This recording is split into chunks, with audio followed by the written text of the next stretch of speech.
they could really knock out of the park. Citing the recent string of messy, ambiguous military engagements in the Middle East, members of the Pentagon brass called for a conflict against a sovereign nation with a standing army and a clear-cut bad guy who employs conventional tactics and weaponry. No roadside bombs, no plainclothes militants hiding out among innocent civilians. Just a fair fight where two sides shoot at each other and someone wins. We're absolutely great at that. This is the Onion News Network.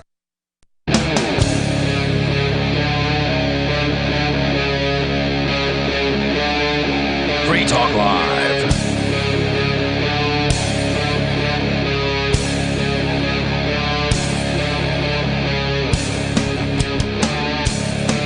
Hey, it's Free Talk Live. We're kicking off another week here. You can bring up absolutely anything. As always, our number is open for you, 603-283-6160.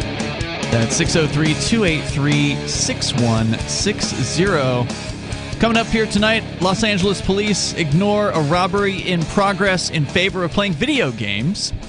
Plus, what happens when you ask Alexa for a challenge? What does Alexa tell you to do? Bonnie's got a story about that. But to start things out, we do have a quick update on the tennis star, Novak Djokovic, who's apparently the #1 tennis star in the world.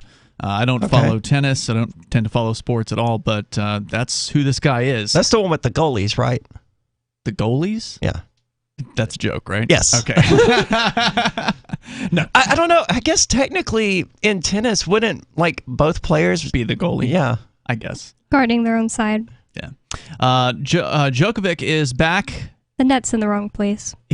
He's out of the detention facility. They had taken this guy. He had tried to go into Australia for the Australian Open, which he's played in some number of times. He was the #1 champ there, I guess, last year. So he's returning to defend his title. Okay. And they stopped him and they said, you got to be vaccinated or you have to show us that you are exempt medically. And the government guys did not accept whatever it was that he said. Of course they didn't. It's Australia.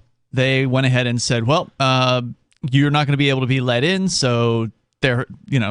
And he said, well, I'm challenging this. And they said, okay, well, you can stay here in this hotel, which is actually a detention facility run by, I presume, the state, because they're feeding people food apparently with maggots crawling through it. Oh my God! So this was the report about the maggots came from previous. So it wasn't Djokovic who got the maggot food, but it's a immigration detention facility. It used to be like a 4-star hotel, not anymore.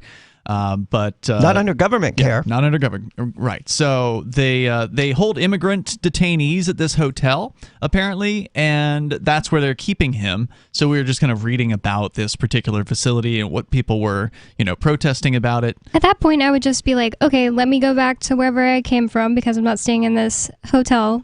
And I just think that anybody who was paying attention would still be like, okay, Novak Djokovic hasn't been challenged and he's still the best tennis player because they decided to play some kind of open in Australia where it's locked down where nobody can go. So well, the other players that are vaccinated are obviously going to be there. But yeah, but they're not playing against him, so it's not an insult to him. What do you mean? Well, he has to defend his title. I'm just saying I wouldn't feel like I had to defend my title. Put it somewhere else. If you want Novak Djokovic to play, then you're gonna have to get it out of Australia. Something similar to that actually happened in the chess world back in like the early 2000s or the late 90s or something when Garry Kasparov was champion. He was like, hey, this whole organization, I think it was FIDE, I don't remember now because it's been 20 years since I cared about it that much.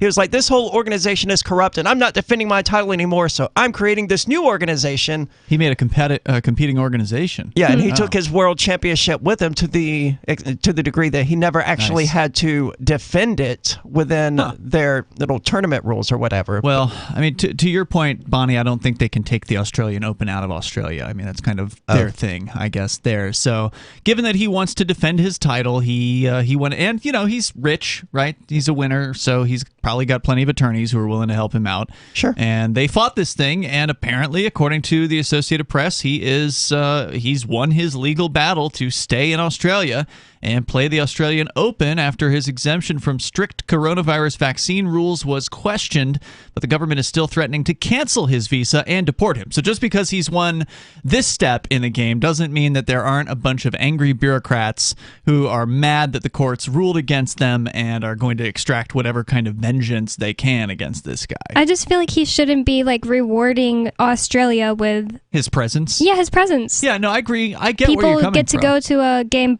I assume people are allowed to leave the house and go to the game. Well, only if you're vaccinated, I presume. Okay, the vaccinated people get to go to a game and see him just because he, decided to fight it instead of saying, nope, you guys can, if you're going to do this to me, I'm leaving. Yeah, that would definitely be the principled, strong position to take. We don't know this person. I don't think he's spoken publicly about this at this point, so we don't know what his motivations are. No, but I mean, if he's one of the top tennis players in the world, then why does the dude need to be vaccinated against a cold? Right. So he'll probably pull through it. I suspect that's probably where he's coming from. He's like, hey, I'm in great physical shape. There's nothing wrong with me. I'm not going to die of this thing, so why should I have to get this injection? And to be fair, I can't put myself in the mindset of caring that much about sports, so I guess to people that care that much. Well, I don't care about sports, but this is interesting because it's Australia, and we've been following along with what the tyranny has been on the rise in Australia. As much as Djokovic cares to go defend his title, I would just say, as far as I'm concerned, I'm the champion until someone comes to somewhere where people are allowed to beat me. Right, where I'm allowed to be. Yeah, but... That would be the principled position to take, but you can't expect sports stars to be particularly principled. I presume they are in it for whatever kind of glory. I don't know if it's the money as well. But the unvaccinated tennis star was released after being confined to an immigration hotel for 4 nights. Federal Circuit Court Judge Anthony Kelly reinstated Djokovic's visa, which was pulled after his arrival last week because officials said he didn't qualify for an exemption to a rule that all non-citizens be fully vaccinated. Djokovic's lawyers say that since he recently recovered from COVID-19, he doesn't need to be inoculated. And there's plenty of doctors who will point out that if you have actually beaten COVID-19, then you don't want the vaccine because it has actually, especially if you're a male, more likely to trigger side effects like dangerous myocarditis, heart attack kind of side effects. And that's one of the things that the Robert Malone guy said in the interview with Joe Rogan. He said there's over 140 studies that have been done that show clearly it is dangerous to get the vaccine after you've already beaten COVID-19. You don't do that with any other disease. No. The judge ruled that Djokovic had not been given enough time to speak to his lawyers before the decision was made and ordered the government to release him from the Melbourne quarantine hotel where he was held. So it sounds like it was a technicality that got him out of this. But government lawyer Christopher Tran told the judge the immigration minister will, quote, consider whether to exercise a personal power of cancellation, unquote. Yeah, Australia has no constitution or anything, or a Bill of Rights or anything, right? So the Australian government can just do whatever it wants. I mean, our government gang here can do what they want. That's true. They do have to play as though they've got this constitution, over top of them. But you're right, in Australia they don't even have that. And so basically, they're just pointing out, okay, well, we didn't get you with this little trick of our vaccine mandates, so now we're just going to exercise our bureaucratic power. They haven't done it yet, but they're threatening to. We're going to show you, Djokovic. How dare you? When is the Australian Open that he's there for? I know last week they said it was in less than 10 days, so I'm going to guess it's coming up this weekend. That's just my guess. Well, at least he had time to, get there, fight the government, and hopefully compete in this thing. The back and forth has caused a furor in Australia. But I'm confused now. The article suggests he's not a non-citizen, so why would he be competing in the... He is a non-citizen. So why would he be competing in the Australian Open? Tennis has this. They do this. The stars go all over the world. So it's not like football where there's the NFL and only people in the U.S. are playing and they just play inside the United States. Tennis stars go all over the place. He's Serbian, right? From Serbia? I think so. Something like that. Okay. Yeah, Serbia. So, if the only reason I know this is because when I grew up, my mom was a tennis fan, so I've seen quite a bit of tennis being played, and they play all over the world, and the stars fly all over for it. Tennis rules confuse me. But, the extent of my knowledge about tennis comes from, Mario Tennis, so I'm not an expert. I just like the noise when a tennis ball hits the ground. Many initially decried the news that Djokovic, who'd been a vocal skeptic of vaccines, so I guess he has spoken out against them, had received an exemption to strict rules to compete in Melbourne. Many felt that he, whose court documents say is not inoculated, was being given special treatment, since Australians who aren't vaccinated face tough travel and quarantine restrictions. And ultimately, that is the most important thing to point out here is, yeah, this guy is absolutely getting special treatment. Yeah. He's a star. He's also got attorneys. Yep. The average Australian won't. And that makes a difference. The number here is 603-283-6160. Meanwhile, people in the Northern Territories are on a lockdown. If you're unvaccinated, you cannot leave your house. You can't even leave for exercise. There's more coming up here in moments. You can join us and share your thoughts. We'll go to China for a crackdown next. So you've signed the Shire Society Declaration and are planning your move to New Hampshire to be around more liberty-oriented people. Next, sign up for the Shire Society Forum at forum.shiresociety.com. There are a bunch of people there who are already in the Shire, and they want to meet you. If you're already in the Shire physically, you should also come by the forums. Remember, not everyone uses Facebook. New people are signing up for the Shire Society Forum every month, so drop in and say hello at forum.shiresociety.com. After a devastating war, the alien visitors were driven back, and their willing human collaborators were left behind to face the music. When Emma Jean Anderson's ex-lover springs her from prison, Nathan Foster and his 14-year-old nephew Ben are tasked with bringing the pair to justice. An easy enough job until they discover something is inside Emma Jean, and the fate of the planet hangs in the balance. The Family Business by Mike Coopery from BaneBooks.com.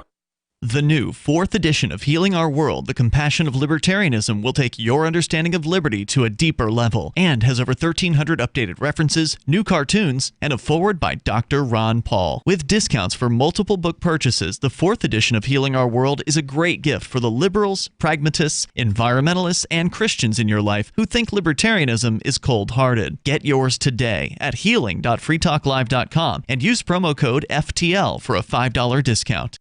Are you tired of governments murdering people around the world? Stop using their money. There is an alternative. Bitcoin is a stateless, free market, non-political currency. Bitcoin cannot be inflated or controlled by any government. By using their money, you are helping the state. Stop doing it. You have an incredible alternative available now. Learn it, use it, spread it. Get started with Bitcoin at bitcoin.com. That's bitcoin.com. On Free Talk Live, we're bringing people to the ideas of liberty every day. From wrestling superstars like Glenn Jacobs. You guys really are having an impact, I believe. Like I said, a lot of where I am now is due to listening to Free Talk Live. You changed my mind on some very important issues years ago. To random people tuning in on the radio. I was kind of stuck in the left-right paradigm. I heard your show by chance on a Saturday night. From there, I went on, joined the Free State Project, and become an amplifier. So, I mean, that's really the reason why I amp is because I know that if it wasn't for you guys being on as many stations as you are, I never would have found the ideas of liberty. You can help more people hear the message of liberty by joining Free Talk Live's AMPS program on Patreon for as little as $5 a month. And you'll get access to special perks. Visit amps.freetalklive.com, amps.freetalklive.com. Tired of cancel culture? Sick of mega tech corporations holding an axe over your head? Join the LRN.FM Matrix chat server. It's self-hosted, so no one else can tell us what to do or say. Don't like the existing channels? You can make your own. You can even connect into some of our channels from other Matrix servers. It's federated. For the full LRN.FM Matrix experience, though, you should join our server via the step-by-step instructions at chat.lrn.fm. chat.lrn.fm. Are you tired of your taxes funding endless occupations around the world? Antiwar.com is run by people who understand that wars abroad become wars at home, wars on our freedoms. Antiwar.com is dedicated to bringing you the latest in news, views, interviews, and reviews from the top movers and shakers in the anti-occupation movement. Antiwar.com has it all, from thorough foreign policy analysis to interviews with whistleblowers who used to run the military-industrial complex. Anti-war, pro-free market. That's antiwar.com. Our Matrix server is about as free as internet chat can be. Join the existing rooms or create your own at chat.freetalklive.com.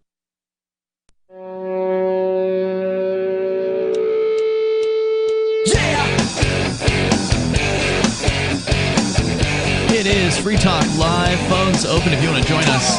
The number is 603-283-6160. With you in the studio tonight, it's Ian. It's Bonnie. And Aria.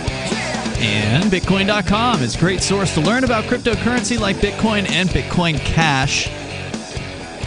And you can just click on Get Started at the top of the page over at Bitcoin.com, and you'll find some introductory videos there where you'll learn some of the basics, because there is a little bit of a learning curve. You know, you do have to get your mind wrapped around some new concepts like decentralization. You don't have to know how cryptocurrency works, though, to know that it works well, that it does what it says it's going to do. And that is, it allows you to transfer value from one human to another across the planet within a matter of moments. So, yeah, I don't fully understand how it works either. Yeah, I'm not a cryptographer. Yeah, you know, I could not begin to process whatever mathematics are involved in securing this particular network. But I am certain that it's secure, and one of the reasons why I am certain it's secure is because it's open source. And when something is open source, as far as its code is available to the entire world for auditing purposes, people can, whoever has the coding chops, can look at it. And they can dig in as deep as they want to and see if there's any nasty backdoors. Or nobody has hacked anything it like that. Yeah, no one has successfully hacked Bitcoin. Not nobody, our co-host, but no one. And by the way, we do have a nobody quote coming up here tonight as well. One of the haters in the YouTube chat calling himself "Bitcoin is a scam," of course, pointing out that Bitcoin's price has been falling. As though as though that means something. It means it's on sale. Yeah. I mean, all you got to do is look at the history of Bitcoin, and you can see that there's a series of peaks and, dips and peaks and dips, and we're in one of those dips right now. Yeah, 2 years ago, it was what, like $7,000 up around this point? And last year, I don't remember what it was at, but... Last year, I think it probably was maybe around here, maybe a little higher. It was lower, and I only know because Captain said he was feeling kind of bad, so he looked at what it was a year ago, and it was like 25% lower, so then he felt a lot better. But I mean, this thing, it goes up and down. Yeah. I'm confident that it's going to reverse this trajectory and climb back up to a new all-time high, because that's what Bitcoin does. It always reaches a new all-time high, and then it always drops back down. Yeah. In the summer, it got down to, I'm pretty sure, the 20,000s, if not the low 30,000s, and then it reached an all-time high in, I think, November of 60,000. Yeah, it was around $68,000. I'm actually looking at a 3-month chart here on the handy Bitcoin ticker widget app for Android, which is very, very handy. So I can just hit 3 month and 1 year, and 3 months ago, or right now, it's down 26% from where it was 3 months ago. Which it is painful to hear that. Yeah, it's a big drop. Even though it doesn't mean anything to me at the moment, just because I value the ideas of cryptocurrency and I want Bitcoin to be successful, it's unfortunate to hear. And compared to a year ago, it's up 20%. However, a year ago, we're probably just a few weeks away from that first big jump up where it ran up to around $60,000 in like February, March range last year, so it would be down from that. But so last year was a bit of a roller coaster ride. I mean, it was up, way up, and then it was down, and then it was way up again. And if you can't handle that kind of stuff, then you just stay with the dollar, and you can be assured that you will lose value over time, day to day, week to week, month to month, year to year, that the value of the dollar is going to continue to decline. You can rest assured with that. Whereas Bitcoin probably, well, I'm going to say probably, but has at least the possibility of gaining value. The USD is guaranteed to lose value. Yeah, and that's just their policy. That's the money, the monetary policy of central banks. So whether you want to comment on that or whatever's on your mind, plus I think you actually have a story, Aria, about Bitcoin here tonight. I don't know if you want to pull that up since we're kind of talking about it. There's a hate piece in the mainstream media because whenever Bitcoin starts to dip, whenever Bitcoin's price goes down from an all-time high, which It always has to. I mean, there's no way Bitcoin can always go up, right? Like at some point, somebody's going to take what they call take profits. They bought in at whatever, 20,000, and then they sell at 60,000, and then if they've got a whole lot of it, it might push the price down a little bit. Or if a bunch of people sell at that level, it might push the price down a little bit. But then other people who've been waiting for the opportunity to buy at a lower price snatch it up, and once again, the price starts going back up again. But that doesn't stop the mainstream media from, dragging out the same old dead horse and beating it once again about how Bitcoin is on the way out. Yeah, that's what got my attention about this article was just the stupidity of the headline. Bitcoin is off to its worst annual start since the dawn of cryptocurrency. So like a little more than a decade ago? Yeah, when it was essentially worthless. They're saying that it's doing worse than it was when it was worthless. And also just that's not a very long history. So like the worst that's ever been for hundreds of years. Cryptocurrency only got invented a little more than a decade ago. Yeah, what are we, 10 days into the new year? And I love how the mainstream media tries to paint Bitcoin as though it has some sort of a start time. Like, okay, ready? Go. Okay, annual starting when? What?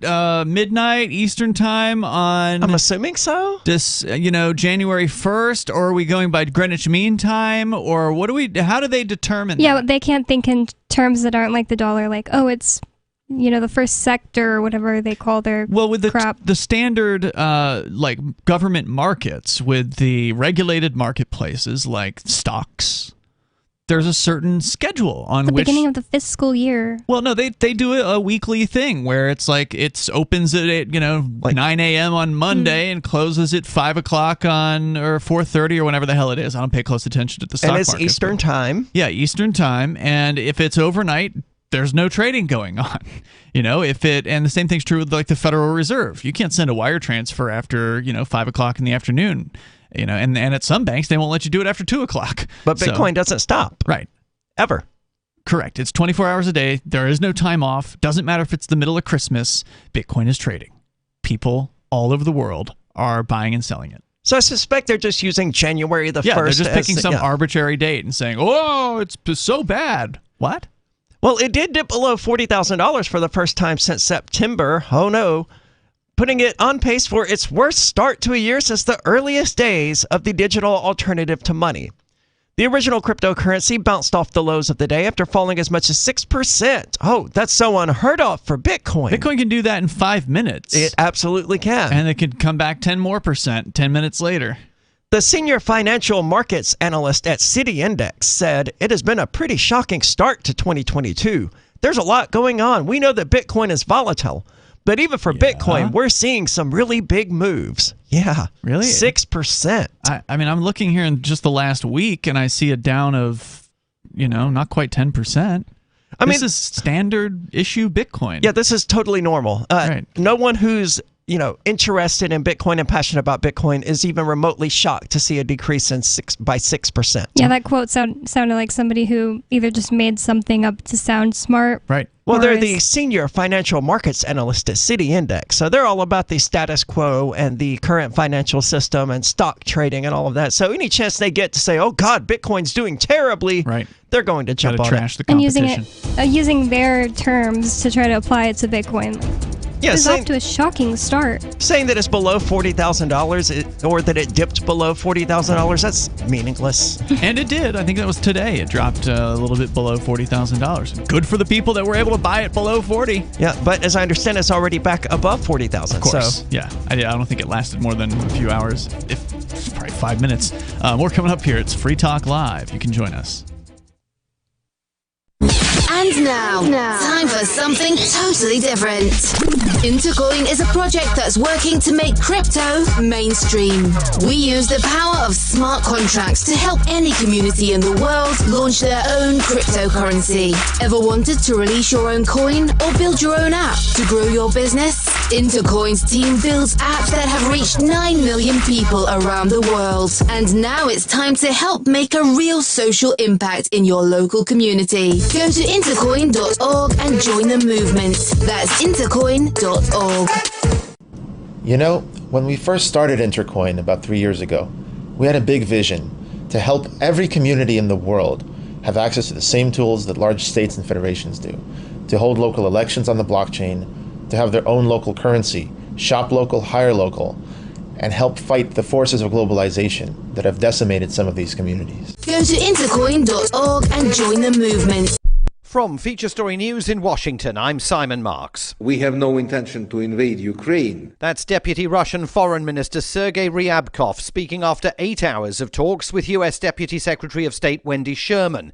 The Russians say the talks were difficult. The Americans call them frank and forthright and insist the Russian call for Ukraine to be barred from ever joining the NATO alliance is a non-starter. But White House Press Secretary Jen Psaki says the Russians have agreed to take part in multilateral talks that will include Ukraine and NATO members later this week. These talks were frank and forthright. There are two paths for Russia to take at this point, for President Putin to take. He can take the path to diplomacy. There's 2 more rounds of talks this week. We've seen them as a package of 3, which I think they also reiterated from their side. Or there's a path of escalation. We are certainly hopeful that the path to diplomacy is the path that they will take. Another political earthquake in British politics tonight. The country's television network ITV has revealed that one of Prime Minister Boris Johnson's top officials invited more than 100 people to attend a Downing Street garden party last May at a time when social mixing was severely restricted by lockdown regulations. Kevin Hollingrake is a lawmaker with the Prime Minister's Conservative Party. Clearly, rules have to be followed, and they should have been followed, and we need to look at this not just from a personal context, but also a work context. But nevertheless, rules should be followed. If there haven't been, there should be consequences. The CEO of the pharmaceutical giant Pfizer says his company is working on a vaccine to target the Omicron variant of COVID-19. He says Pfizer has already started manufacturing it. From FSN's bureau in San Francisco, Rachel Silverman reports. Pfizer CEO Albert Bourla says the hope is the new vaccine will provide better protections against infections compared to current vaccines, which have proven effective in protection against hospitalizations and severe disease. He says the company is working to distribute the Omicron-specific vaccine soon. This vaccine will be ready in March. I don't know if we will need it. I don't know if and how it will be used, but we'll be ready. Moderna is also working on a booster that targets Omicron. Rachel Silverman, San Francisco. Officials in New York have adjusted the death toll from Sunday's apartment fire in the Bronx. They now say 17 people died in the blaze, which they say was caused by a faulty space heater. Robert Durst, an American property magnate convicted of murder in the U.S. last year, has died in prison in California at the age of 78. He was serving a life sentence for murdering a longtime friend who prosecutors believe helped Durst cover up the disappearance and death of his wife. From bureaus worldwide, this is FSN. You can stick it to the man and big tech. Join our FTL social mastodon at social.freetalklive.com.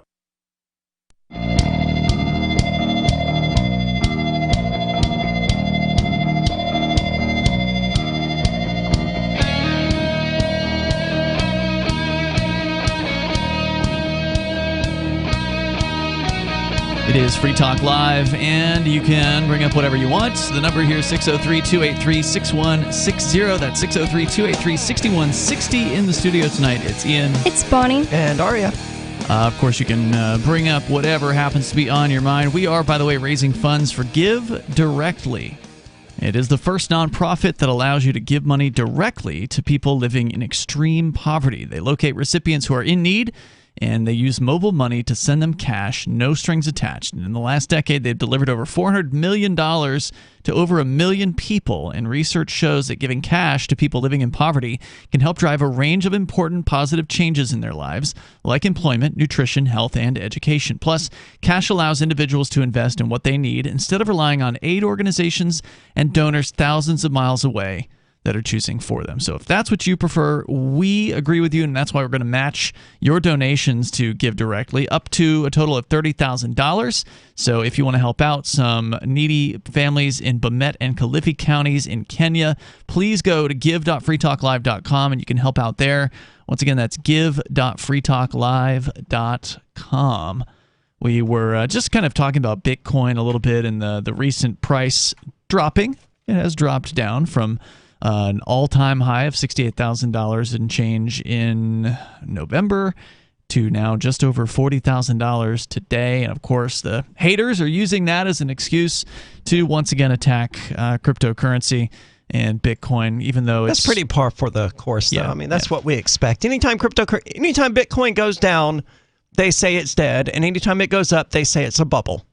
Yet there's still a $1.9 trillion market cap when it comes to the whole of what are counted 16,616 currencies over at coinmarketcap.com, worth, again, nearly $2 trillion.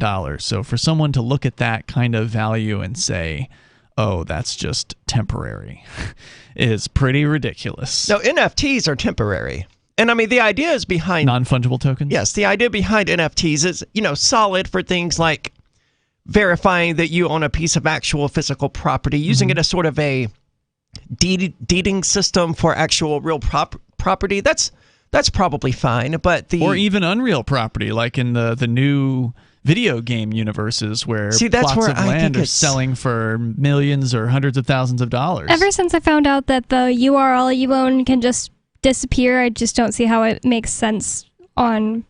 The NFTs? No, those don't make any sense. For the most part, they don't make any sense.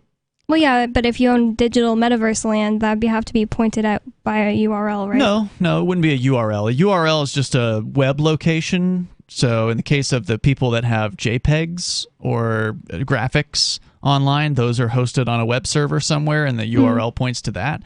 But as far as the land that is being sold in these online metaverse things, Facebook owns that, and they're the ones who say, they're not selling. They're not selling the land. But the ones that are decentralized are up for sale. So there's Decentraland, and then there's another one that is not coming to mind right now. But those aren't URLs. They're within a system. They're within, whatever this program is that they have, this Decentraland program.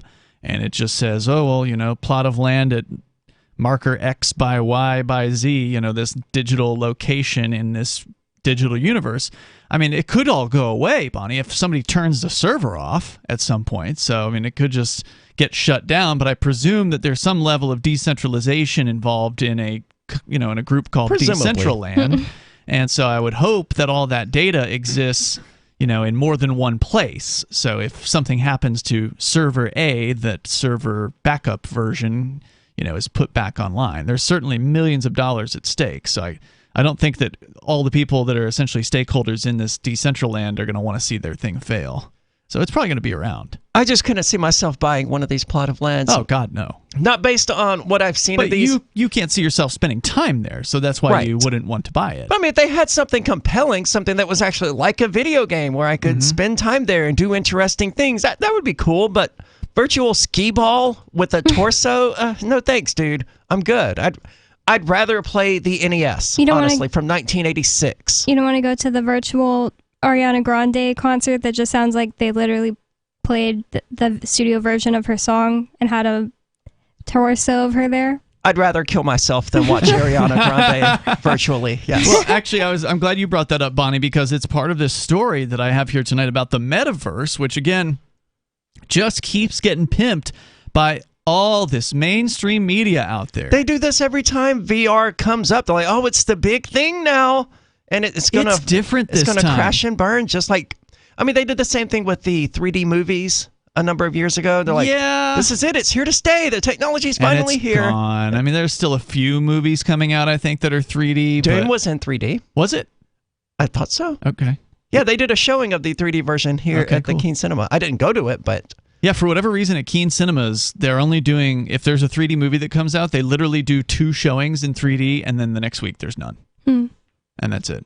Is it more expensive for them to do it?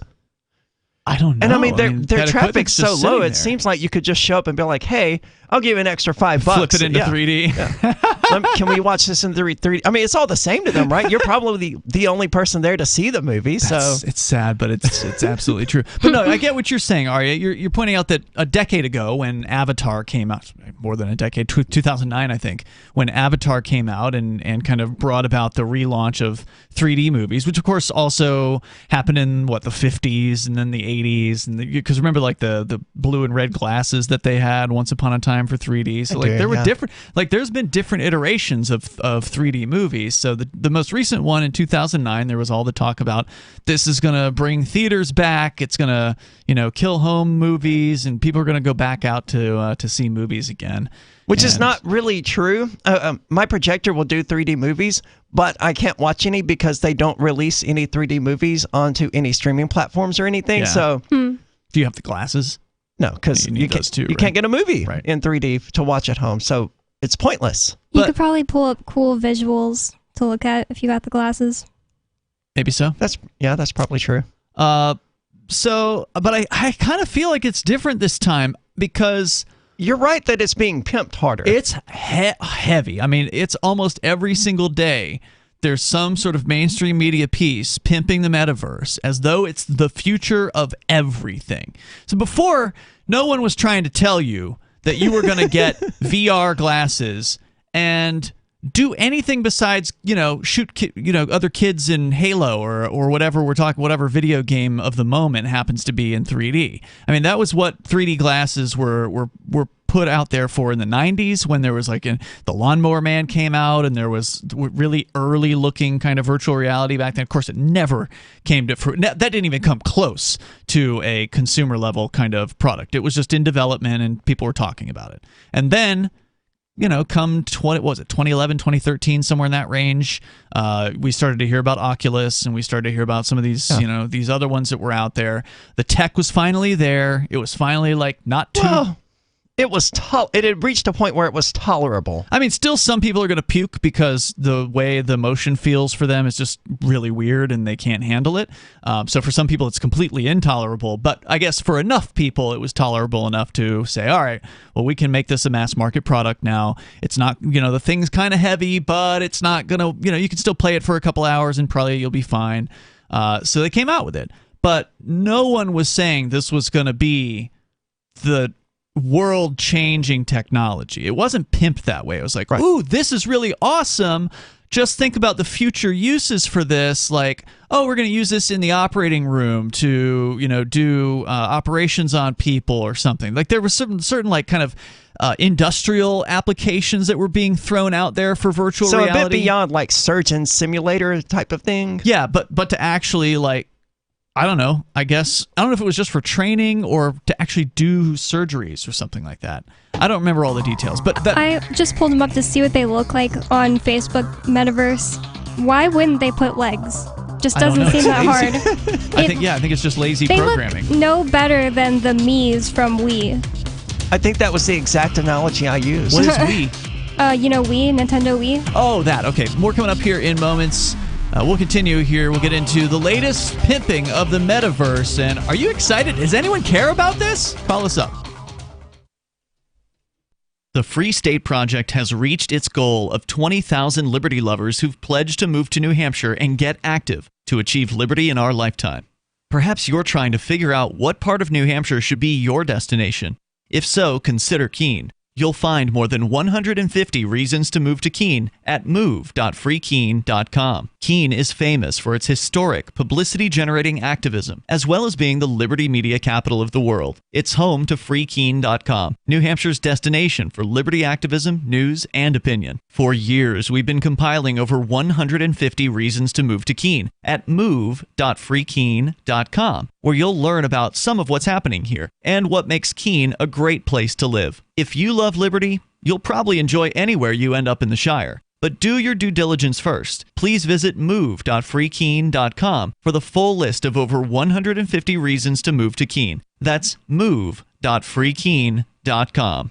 I'm a little obsessed with My Magic Mud. Several years ago, I met Jessica Armand, the founder and CEO of My Magic Mud, and I didn't even know my teeth were coffee stained. A week's worth of use convinced me, and now I use it every 3 or 4 days. It's clinically proven to whiten teeth, and I think it cleans better, too. My Magic Mud's available at most local health food stores, Sprouts, Natural Grocers, CVS, Walmart's Natural Beauty Aisle, but I can get it for you for 20% off with coupon code FTL20 at mymagicmud.com. FTL20 mymagicmud.com. If you want to know the latest about Free Talk Live before we go on the air, all you need to decide is how you want it delivered. It's your choice. Visit news.freetalklive.com to receive our usually weekly news updates by email. Plus, we have a Twitter account at twitter.freetalklive.com, and you can follow us on the decentralized Mastodon platform at toot.freetalklive.com. So please follow us at toot.freetalklive.com and sign up for our emails at news.freetalklive.com. This is Michael Dean from the Freedom Fiends. I've run websites since 1996 and have used over a dozen web hosts in that time. AgristHosting.com is the only one that hasn't broken my heart. Agrist Hosting's uptime and service is stellar, and their DDoS mitigation is the best I've seen. That's important because if you tell the truth in this world, you'll ruffle feathers. And some people will try dirty tricks to silence your voice. No matter what the haters hit us with, Agrist Hosting keeps our websites online. If you have a mission-critical commercial presence or a world-changing activism site, you cannot tolerate any skullduggery. So go with agristhosting.com. Have a WordPress or blog site, but you're not satisfied with performance or uptime? Or just want raw hosting? Want to pay with Bitcoin? Agrist Hosting specializes in high-performance hosting with personalized service. Go to agristhosting.com and click on the button that says Get Hosted. That's agristhosting.com. There are lots of ways to listen to Free Talk Live. Our podcast has been around since podcasts began, and now the FTL feed is loaded with content besides our full show archives. Did you know that we make it easy for you to customize your podcast subscriptions? We have different feeds, one that includes only our full shows, one with just the Daily Digest, and our main feed that includes everything. You decide what you listen to. It's quick and easy to customize your feeds at feeds.freetalklive.com. That's feeds.freetalklive.com. There are basically 2 types of advertising, direct response and branding. Radio's great for direct response with its low cost to listener ratio, but audio can't be beat for branding, which is a longer-term endeavor. You want to be the first thing that someone thinks of when they think about your product or service. If you have a local business that you want kept top of mind in your community, call the station. If you need national reach, Free Talk Live's got around 200 radio stations, millions of monthly listening sessions, can suit all budgets, and if we don't think we're right for you, we'll tell you. Email me, mark@freetalklive.com. Don't miss a moment of Free Talk Live. Get our archives daily via our podcast at feeds.freetalklive.com.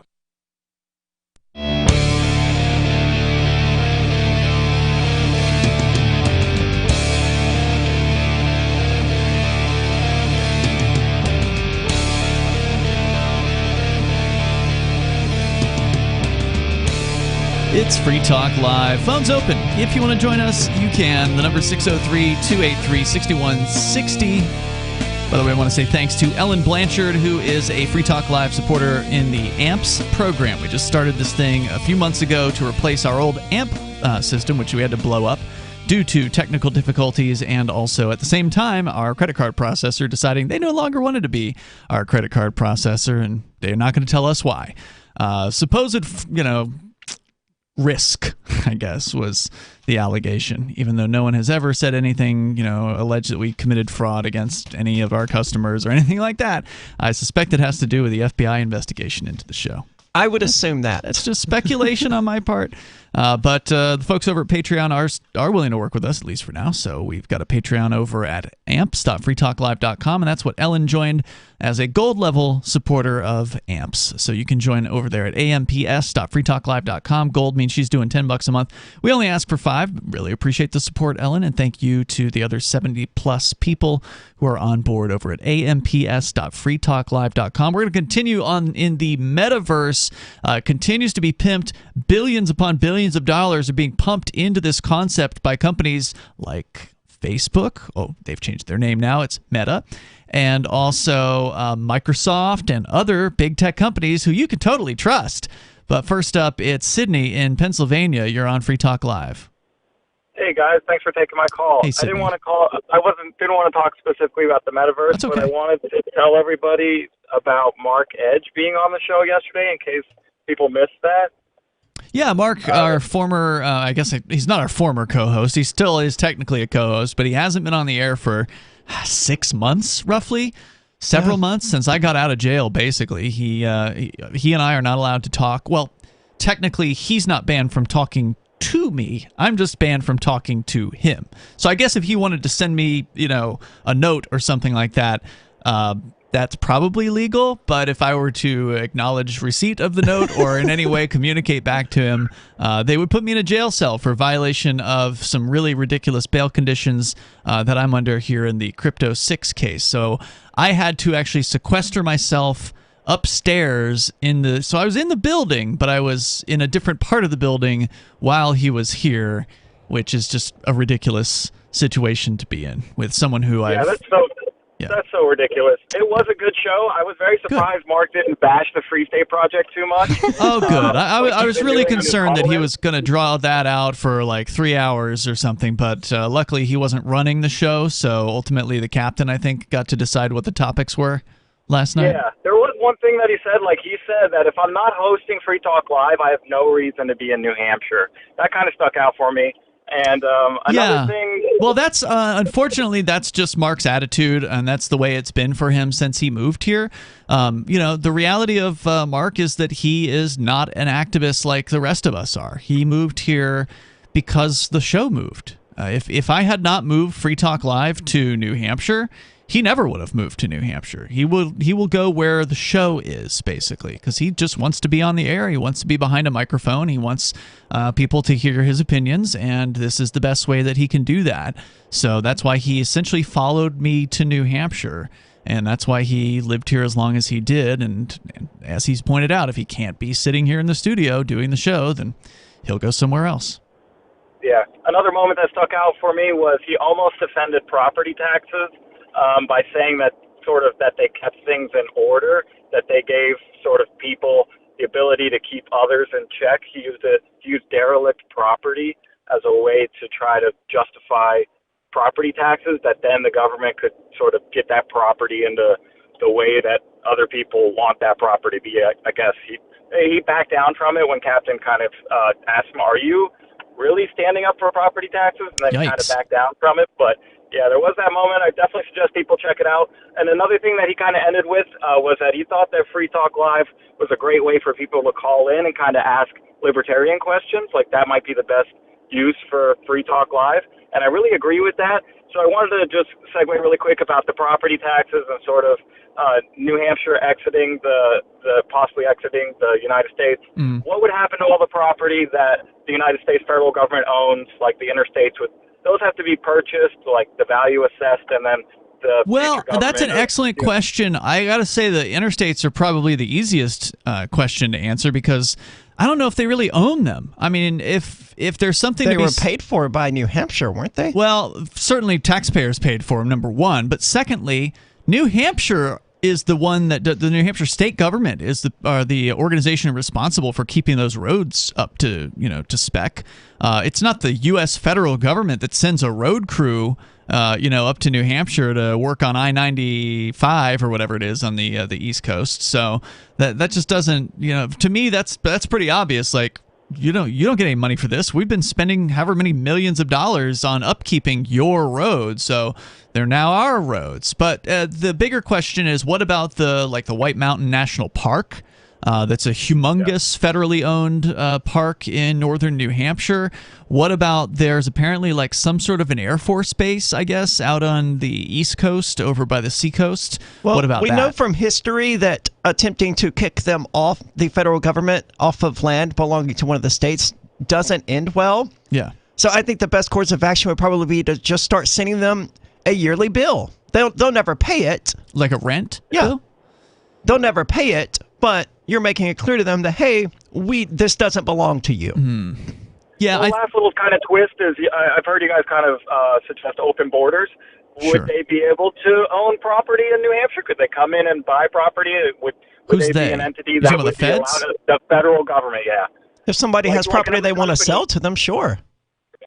Yeah, like an Apple, for example, could come in and buy a building for offices. Let's say if they wanted to run their business in New Hampshire, could the federal government do such a thing? I'm just curious. Yeah, I think it would just depend, right? So ultimately, the federal government's just another corporation. And the federal government owning a building in New Hampshire, I don't think that would make it federal land all of a sudden.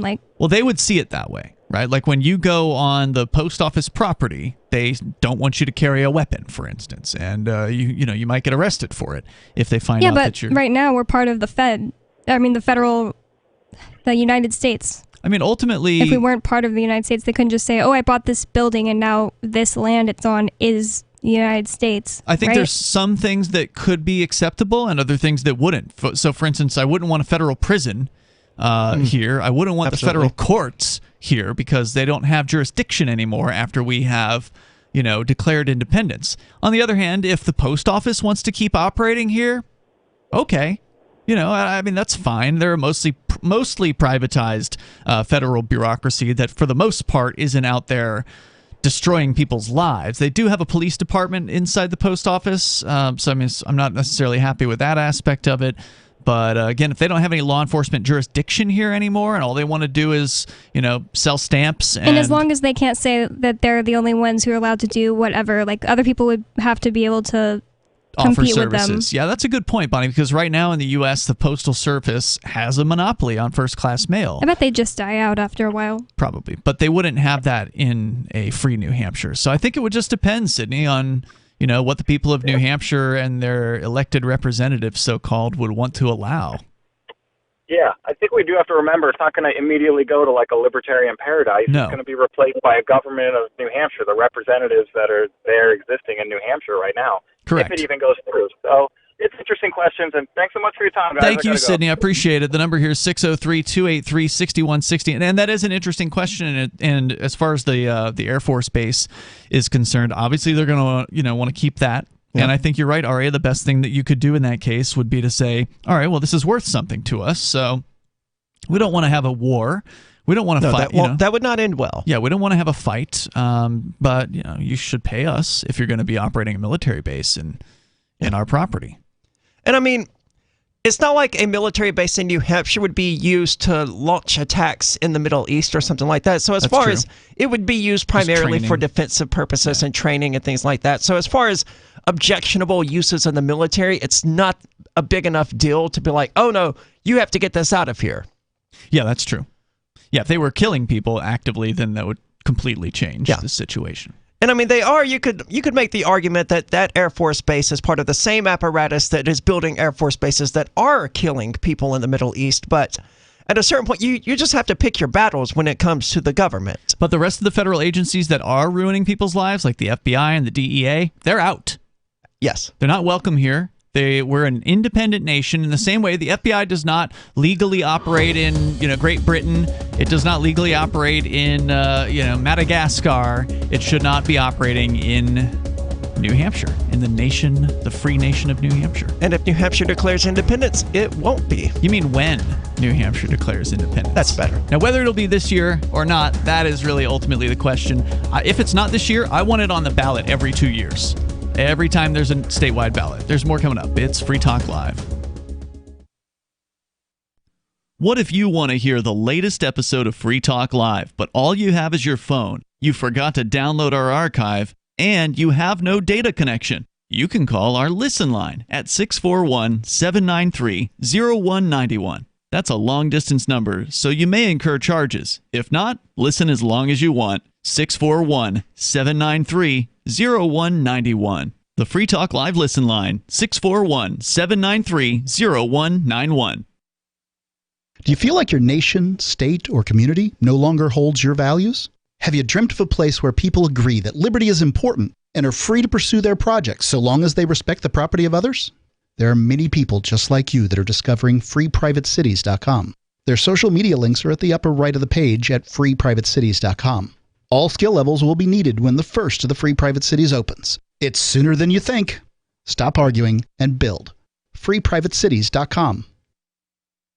Looking for a great real estate investment? Consider New Hampshire, which is ground zero for the Liberty Movement. Your first call should be to Mark Worden from Porcupine Real Estate. He's more than just a real estate agent. He's your New Hampshire concierge. Where are the best places to live? Do you want farm, city, the burbs, or forest? Do you want a duplex or multifamily building so that renters pay your mortgage? There are homes in all price ranges in New Hampshire, and Mark can help with financing too. Invest in liberty and property. Mark Worden can help. PorcupineRealEstate.com. Tired of cancel culture? Sick of mega tech corporations holding an axe over your head? Join the LRN.FM Matrix chat server. It's self-hosted, so no one else can tell us what to do or say. Don't like the existing channels? You can make your own. You can even connect into some of our channels from other Matrix servers. It's federated. For the full LRN.FM Matrix experience, though, you should join our server via the step-by-step instructions at chat.lrn.fm. chat.lrn.fm.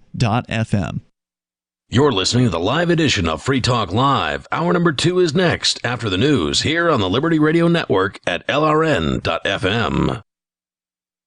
From Feature Story News in Washington, I'm Simon Marks. We have no intention to invade Ukraine. That's Deputy Russian Foreign Minister Sergei Ryabkov speaking after 8 hours of talks with U.S. Deputy Secretary of State Wendy Sherman. The Russians say the talks were difficult. The Americans call them frank and forthright and insist the Russian call for Ukraine to be barred from ever joining the NATO alliance is a non-starter. But White House Press Secretary Jen Psaki says the Russians have agreed to take part in multilateral talks that will include Ukraine and NATO members later this week. These talks were frank and forthright. There are 2 paths for Russia to take at this point, for President Putin to take. He can take the path to diplomacy. There's 2 more rounds of talks this week. We've seen them as a package of 3, which I think they also reiterated from their side. Or there's a path of escalation. We are certainly hopeful that the path to diplomacy is the path that they will take. Another political earthquake in British politics tonight. The country's television network ITV has revealed that one of Prime Minister Boris Johnson's top officials invited more than 100 people to attend a Downing Street garden party last May at a time when social mixing was severely restricted by lockdown regulations. Kevin Hollingrake is a lawmaker with the Prime Minister's Conservative Party. Clearly, rules have to be followed, and they should have been followed, and we need to look at this not just from a personal context, but also work context. But nevertheless, rules should be followed. If they haven't been, there should be consequences. The CEO of the pharmaceutical giant Pfizer says his company is working on a vaccine to target the Omicron variant of COVID-19. He says Pfizer has already started manufacturing it. From FSN's bureau in San Francisco, Rachel Silverman reports. Pfizer CEO Albert Bourla says the hope is the new vaccine will provide better protections against infections compared to current vaccines, which have proven effective in protection against hospitalizations and severe disease. He says the company is working to distribute the Omicron-specific vaccine soon. This vaccine will be ready in March. I don't know if we will need it. I don't know if and how it will be used, but we'll be ready. Moderna is also working on a booster that targets Omicron. Rachel Silverman, San Francisco. Officials in New York have adjusted the death toll from Sunday's apartment fire in the Bronx. They now say 17 people died in the blaze, which they say was caused by a faulty space heater. Robert Durst, an American property magnate convicted of murder in the U.S. last year, has died in prison in California at the age of 78. He was serving a life sentence for murdering a longtime friend who prosecutors believe helped Durst cover up the disappearance and death of his wife. From bureaus worldwide, this is FSN. With FSN Spotlight, I'm Simon Marks. Today, the Serbian perspective on Novak Djokovic, the world's #1 men's tennis player. He's challenging the Australian authorities after he sought to enter the country even though he has not been vaccinated against COVID-19. While so many around the world have been critical of Djokovic, in his native Serbia, he remains a national hero. Brent Sadler is a former correspondent with CNN and ITN, and he now lives in Belgrade, where protests in support of Djokovic took place late last week. We've had some outside Parliament, yes, complaining about the Australians' attitude towards Djokovic, that he's been humiliated. His father likened Djokovic's scenario to that of Jesus Christ. So, you've got extreme views here. I play tennis. I've seen Djokovic often rub shoulders with him on the courts. Can you believe it? This sort of level of player. He's very accessible here in Belgrade. And you can talk to him about the health. You can talk to him about the inoculation program. You can talk to him about why he doesn't want to do it. He does not want to take it for his own body issues. He's been very strong about that, but he does not in any way wish to influence others in terms of following what his choices are. They're his personal choices. There are, of course, many who argue that he should be using his fame to promote COVID-19 vaccines and at the very least push back at the notion that he's a champion of the anti-vax movement. The main news again, talks between the US and Russia today were frank and forthright, according to the White House. The Russians said they have no intention of invading Ukraine. It's been revealed that one of Prime Minister Boris Johnson's top officials invited more than 100 people to a Downing Street garden party last summer in the midst of lockdown restrictions. And the CEO of pharmaceutical giant Pfizer says his company is working on a vaccine to target the Omicron variant of COVID-19. And that is the latest feature story news. Simon Marks reporting. Shortly after being fired from his coding position at a downsizing tech firm, 34-year-old Irvine native Sam Morrison told reporters Monday that he believed he had finally achieved the sort of work-life balance for which he has long strived. Ever since I got fired, it just seems like my whole entire routine is just clicking. I go for jogs in the afternoon, spend nights with my wife and kid. I'm even cooking more. Everything just feels right. Morrison, who since his termination has found time to pick up reading again, eat a healthy diet, and sleep more than 5 hours a night, noted that his unemployment has allowed him to find a level of harmony in his personal life that he never before thought possible. For a while there, I thought that I was going to spend the rest of my life constantly worrying about getting to the office on time and pleasing my boss. Outside of the late payments on the house, the mounting credit card debt, the rapidly depleting savings, my life is essentially stress-free. I honestly couldn't be happier. This is the Onion News Network.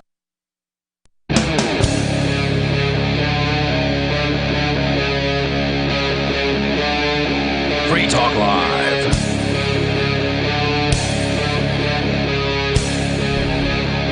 Free Talk Live, kicking off the second hour of the program. You can bring up what you want. Coming up, the latest propaganda for the metaverse. They say it's going to change your life. We'll see about that. We'll dig into it. Plus, Bonnie's got a story that is related to online tech, and that is what happens when you ask Alexa for a challenge to perform. One young girl, I guess, 6 years old or something like that, asked, I think it was like 10. Yeah, asked Alexa for a challenge, and we'll tell you what happened because it was kind of scary.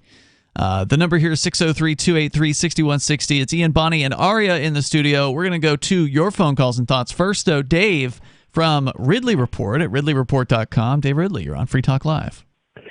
I always like to say part of the genius of New Hampshire is that you have some cool idea or something, and you find out someone in the legislature is already doing it, to try and downsize the government.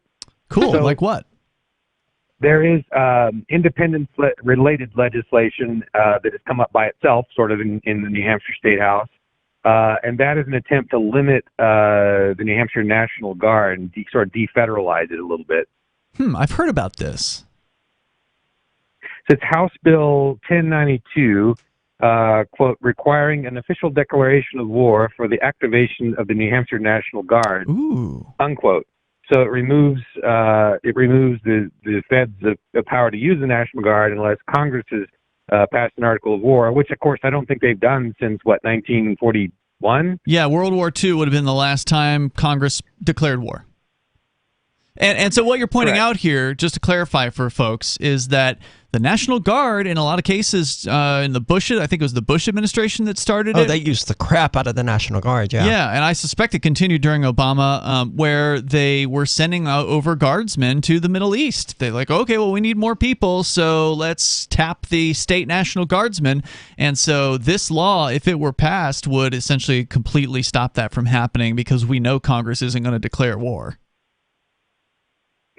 Well, someday they might in certain circumstances, but this would severely limit the Fed's ability to use the National Guard. I don't know if it would limit the state's ability to use the National Guard. I don't think that the state, I mean, could the state send its guardsmen outside of the state? Is that something that they could, I mean, besides to, respond to a hurricane in Florida, throw around sandbags or something like that, could the state governor in New Hampshire actually send the National Guard over to Syria? I don't know. I think in theory, the state guards, National Guard troops have been used, taken from one state and sent to another, obviously, but I don't know if that's been done by the feds or by the state.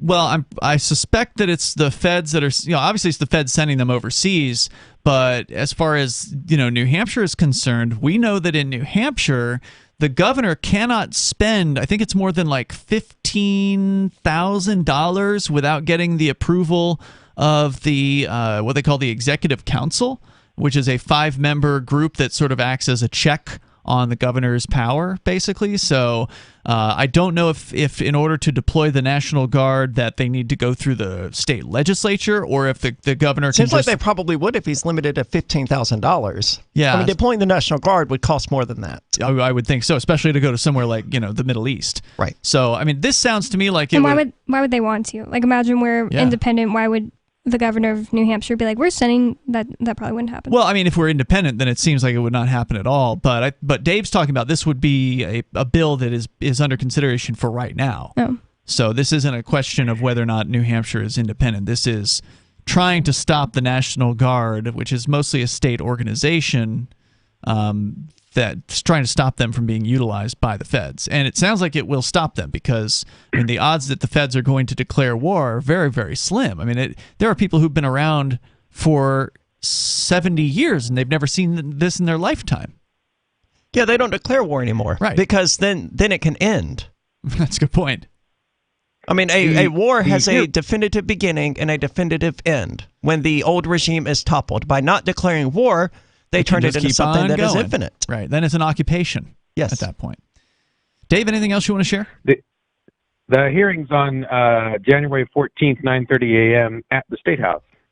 Okay. And, speaking of the State House, we there is now a demonstration scheduled for New Hampshire independence on January 20th at the State House.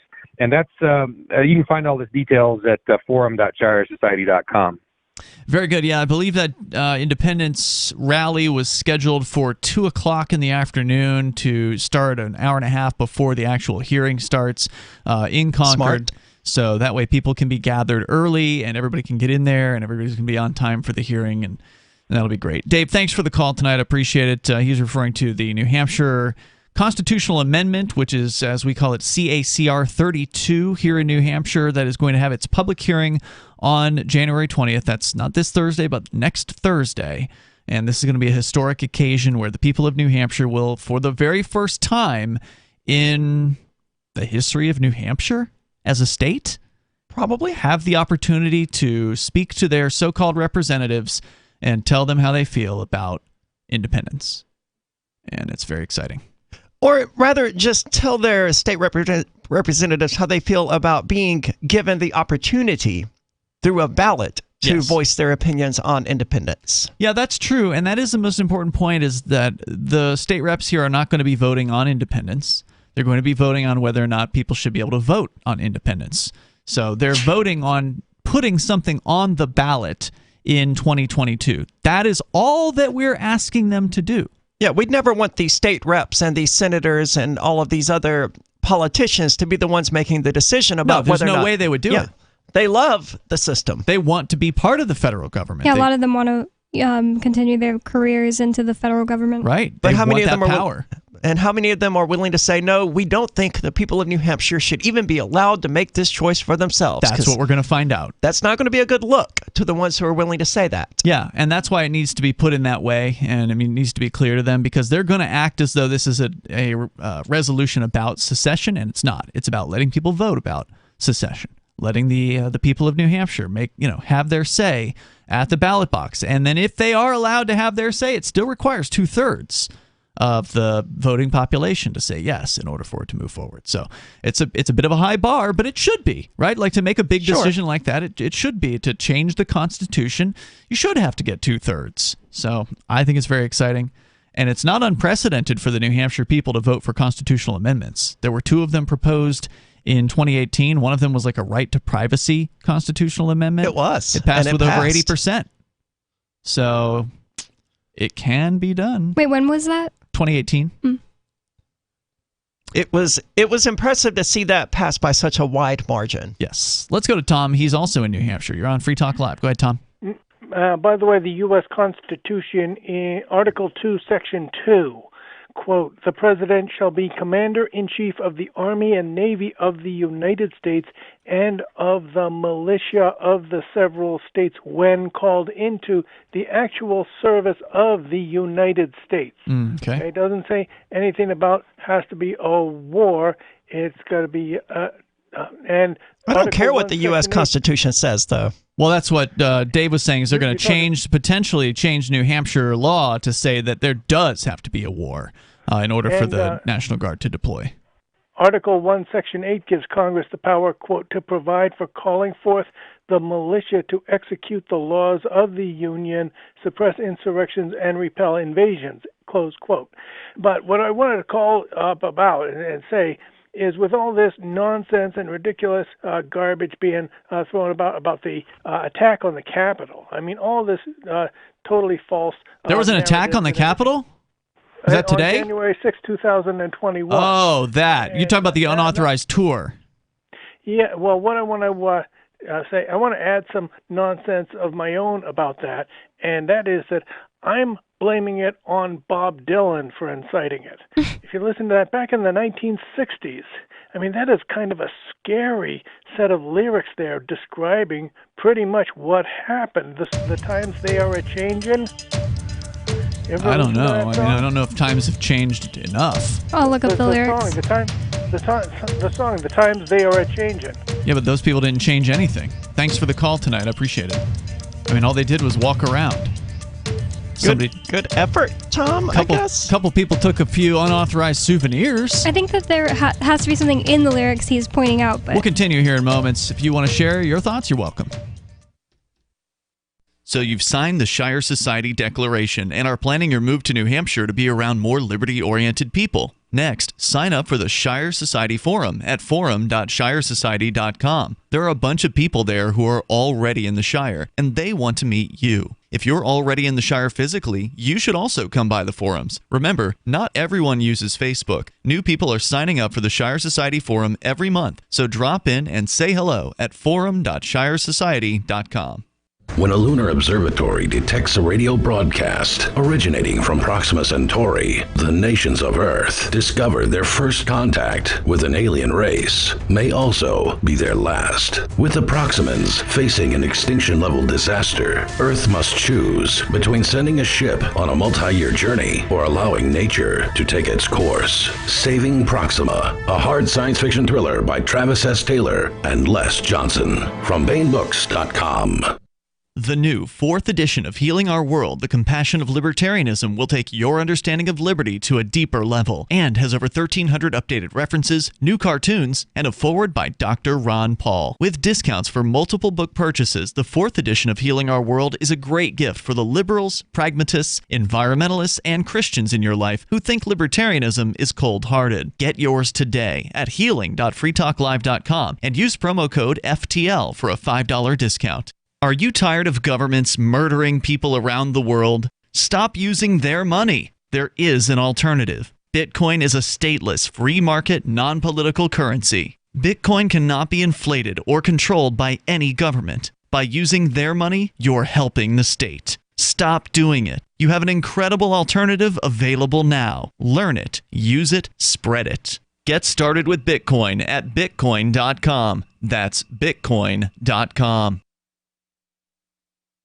We have some good news. The indictments against Ross Ulbricht in the District of Maryland were dismissed with prejudice, meaning they can never be refiled. This is especially good because those indictments contain the only charge ever made that Ross engaged in murder for hire. This was a serious allegation that Ross Ulbricht denies. It was never prosecuted or ruled on by a jury, but was trumpeted by the federal government and the media as if it were proven fact. The Maryland court held these indictments for almost 5 years, poisoning Ross's case and leaving him under a cloud of unproven allegations. allegations. As explained in Ross's appeal to the Supreme Court, the fact that the judge used these allegations to give Ross a draconian sentence of double life without parole violated his Sixth Amendment right to a jury trial. Judges are required to issue sentences based on convictions decided by a jury, not unproven allegations never even charged at trial. Although this is a positive development, the dropped indictment will not set Ross free. Now, a presidential pardon is Ross's only hope of freedom. Sign the petition at freeross.org. freeross.org. If you want to know the latest about Free Talk Live before we go on the air, all you need to decide is how you want it delivered. It's your choice. Visit news.freetalklive.com to receive our usually weekly news updates by email. Plus, we have a Twitter account at twitter.freetalklive.com, and you can follow us on the decentralized Mastodon platform at toot.freetalklive.com. So please follow us at toot.freetalklive.com and sign up for our emails at news.freetalklive.com.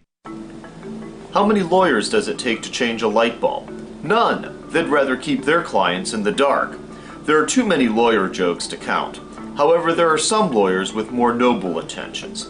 At the Institute for Justice, we bring the light to our clients. We are a non-profit public interest law firm with clear values and principles.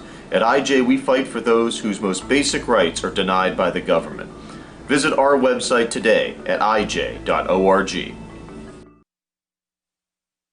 We're still not sure why you'd want to watch, but our video feed is streaming nightly for free at cam.freetalklive.com.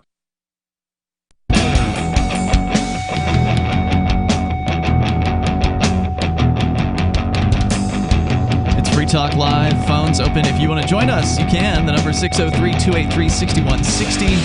That's 603-283-6160. And I do want to let you know about Intercoin. We've been telling you about how Intercoin can help any business or organization launch their own currency or raise money using their own token. And now Intercoin has launched its investor token worldwide. And for the first time, you can get it on an exchange over at xmarkets.com, exmarkets.com. All you need is an email address to sign up over there, and that means your privacy is kept intact. You can deposit dozens of different cryptos, including Bitcoin, at X Markets, trade them for Tether, and use that Tether to then buy ITR, which is the Intercoin Investor Token. You can learn more about their vision over at intercoin.org and buy or sell ITR at xmarkets.com. That's exmarkets.com. You just might be advancing the cause of liberty around the world. So we're talking about the metaverse, which is definitely not the cause of liberty. It seems more like the cause of keeping people under control.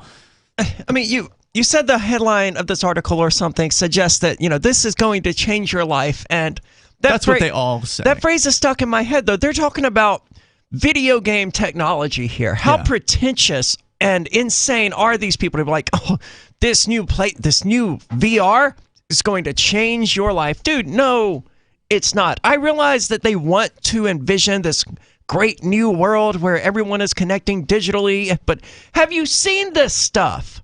This is not life-changing technology. This is horrible. The cities in there look just like Club Penguin. What's that? It's a website from I don't know, the early 2000s. Not early 2000s, but like mid 2000s. That was a video game place. I mean, the mountains were literally purple pyramids. So you're talking about like really low resolution kind of. It's not like the resolution. It's just like it looks like Mii's walking around without Penguin legs. Plaza. And the Mii's are legs. The Nintendo persona that you could create for yourself on the Wii Mii's platform? from Wii. I think they're called Mii's, like M-I-I. Yeah. And I mean, the whole point of that was that they were very basic. They were very cartoony. They didn't. I mean, it was the Nintendo Wii. This was not a top-of-the-line gaming PC, so it wasn't very technologically capable. And the worlds that Facebook and Decentraland and all of these others are putting out, they're about on the same level of quality as the Nintendo Wii from 2007 or whenever the hell it was. Did you guys happen to see this virtual Walmart thing? No, but I hate it already. She hates real Walmart. What benefit? It's so bad. But why not just go to walmart.com? What's the benefit? That's what I don't understand. I have not watched the video. Okay, I've only seen screen grabs from this, and it looks really bad, like really low quality 3D graphics, as you might expect now from the metaverse. If you want to play a video game to escape and go do something fun, why would you go to Walmart? To Walmart, yeah. And so there's like this floating video, I guess, overlay of a Walmart employee who I guess is talking to you as you're driving around like a virtual shopping cart. A Walmart employee talking to you is also awful. Not what people want, right? Yeah. The story here from they're assuming that you're one of these, that you're disabled or severely overweight and you have to drive around one of those little carts and that you can't just like walk. I guess you are walking in the virtual experience with, the little hand controls, and so you can pick products off the virtual shelf and put them. A severely low resolution example of that product, I guess. It just looks bad. And if you buy it, do they ship it to you? I presume they ship it to you. Yeah, so the people behind a VR shopping experience at Walmart have revealed that a video widely shared and ridiculed on social media Thank goodness. in recent days is actually 5 years old. Mutual Mobile, an end-to-end development company that builds, quote, transformative digital experiences, unquote, for its clients, told social media users Thursday that it was behind the VR version of Walmart. Quote, here's the full video of our Walmart VR store concept demo, the company wrote. Almost 5 years later, this demo is proof of how experimental VR once was and how far it's come today. The nearly 5-minute-long clip shows what a virtual shopping experience at Walmart could look like in the future, with a digital shopping assistant aiding the trip around the virtual store. At one point, a customer is recommended a red wine, a Pinot Noir, which the virtual shopper takes from the shelf and puts inside the digital cart. At another, the shopper is told that a service charge has been added to their basket for car refueling. Not sure what that means. But on Monday, dozens of social media users mocked the virtual reality Walmart for being a waste of time and not realistic, and more than 10 million people watched the video on Twitter. Yeah, because I'm watching this now, and it's significantly better than the meta stuff that Facebook? Yeah, that Facebook has put out. And this is half a decade old. Yeah, this is a lot better than anything that I've seen from Decentraland or any of the others. But it still looks like garbage. It still does not look good. Right. Sure. But like, it looks even more dismal than an actual Walmart visit. It does. Yeah. But looks dark. It's neat. It is fascinating, and it is better than any of the stuff they've put forward since this video. One critic wrote, nobody, not a single human being on this earth has ever said, you know what I really want to do in VR? I want to go shopping at Walmart, they said. No one ever said they wanted to play skee ball either, or hang out and watch Metallica. They're just making this crap up, and I don't think it has the market appeal that these media organizations writing these articles think it's going to have. I don't think the average person is going to care about this stuff. It's crazy to me that Skyrim came out like I don't know how many years ago. That's a decade now at this point. It's like a nice looking universe people can wander around in and do unique things that they can't do in real life, but then Meta thinks that they're doing something groundbreaking by creating basically Club Penguin. Yeah, and you can There's VR versions of Skyrim. Right. I wouldn't recommend it. Well, at least for me, it just caused severe vertigo. But it was interesting. But yeah, Skyrim, man. 10 years old, massive. I could see that's the sort of thing that I could understand. Okay, you're going to put me in this fantasy world where you already have pretty broad license to do whatever you want, and now it's in VR? Okay, I'm interested. You want me to go shopping in Walmart, you immediately lose my interest, and I immediately hate your product. There's a bizarre quote here. It's like shopping on their website, but you get charged for damages if your objects clip through the floor? Why would... What? How can you damage their digital virtual floor? products? Quote, I mean, this is pretty cool conceptually, but, said another person, if I still have to go out to do this, why not just go in the store? Well, is the idea that you'd have to go and pick up the products from the store? Is that what they mean? Like, you go and shop them online, and then an employee goes around and picks the products and then puts it up at the customer service counter? Like Instacart, but significantly more stupid, and then you still have to go get it? And takes more time than just picking things off the website and going to pick up. And he says this would be needlessly complicated. I'd rather see what I'm buying anyway. So, to this article's credit, it's making fun of this particular application. But the story that I did bring in here from the New York Post, this is one of these, ooh, wow, metaverse articles. Yeah, people got married there. It's so unheard of. Imagine scaling Everest, swimming with hammerheads, or skydiving over the Grand Canyon. See, without ever leaving your living room. This is why normal people shouldn't be allowed to talk about VR. This right here. Climbing Everest? Seriously? That's the best they can come up with for a VR experience? Yeah, imagine. How about strapping on a sword, climbing a mountain, and slaying a dragon, man? Come on. There's more coming up here. You can share your thoughts. The number 603-283-6160. Well, I guess the idea is they're trying to bring people into this technology who wouldn't normally want to slay a dragon or do something fantastic in a fantasy world. More coming up. Free Talk Live's video archives have been on LBRY for years. LBRY is an uncensorable, decentralized, blockchain-based media sharing protocol, and we're big fans of it here on Free Talk Live. In 2020, LBRY launched Odyssey, a video sharing website to compete with YouTube, and it's really taking off, now with over 1 million channels, many of whom are disaffected YouTube creators. During YouTube's crackdown for not towing the government line on COVID, the Free Talk Live YouTube channel started receiving strikes and could be completely taken down at any moment. Thankfully, Odyssey started offering live streaming, so we're now streaming live every night and posting our video archives permanently to Odyssey. You can watch live or anytime on our Odyssey channel by visiting video.freetalklive.com. If you want to go all in, download the desktop app at lbry.com, and then every video archive you watch, you'll help seed and keep it online forever. At minimum, we ask you visit video.freetalklive.com and follow us on Odyssey today. video.freetalklive.com.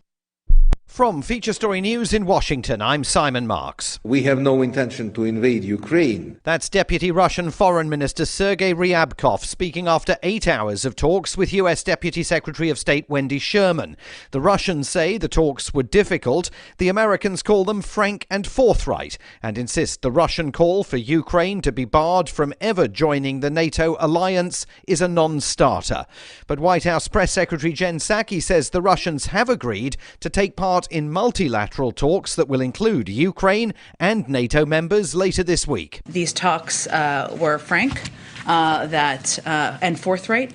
There are two paths for Russia to take at this point, for President Putin to take. He can take the path to diplomacy. There's 2 more rounds of talks this week. We've seen them as a package of 3, which I think they also reiterated from their side. Or there's a path of escalation. We are certainly hopeful that the path of diplomacy is the path that they will take. Another political earthquake in British politics tonight. The country's television network ITV has revealed that one of Prime Minister Boris Johnson's top officials invited more than 100 people to attend a Downing Street garden party last May at a time when social mixing was severely restricted by lockdown regulations. Kevin Hollingrake is a lawmaker with the Prime Minister's Conservative Party. Clearly, rules have to be followed, and they should have been followed, and we need to look at this not just from a personal context, but also a work context. But nevertheless, rules should have been followed. If there haven't been, there should be consequences. The CEO of the pharmaceutical giant Pfizer says his company is working on a vaccine to target the Omicron variant of COVID-19. He says Pfizer has already started manufacturing it. From FSN's bureau in San Francisco, Rachel Silverman reports. Pfizer CEO Albert Bourla says the hope is the new vaccine will provide better protections against infections compared to current vaccines, which have proven effective in protection against hospitalizations and severe disease. He says the company is working to distribute the Omicron-specific vaccine soon. This vaccine will be ready in March. I don't know if we will need it. I don't know if and how it will be used, but we'll be ready. Moderna is also working on a booster that targets Omicron. Rachel Silverman, San Francisco. Officials in New York have adjusted the death toll from Sunday's apartment fire in the Bronx. They now say 17 people died in the blaze, which they say was caused by a faulty space heater. Robert Durst, an American property magnate convicted of murder in the U.S. last year, has died in prison in California at the age of 78. He was serving a life sentence for murdering a longtime friend who prosecutors believe helped Durst cover up the disappearance and death of his wife. From bureaus worldwide, this is FSN. You can help spread the ideas of liberty with our Patreon for just $5 per month at amps.freetalklive.com.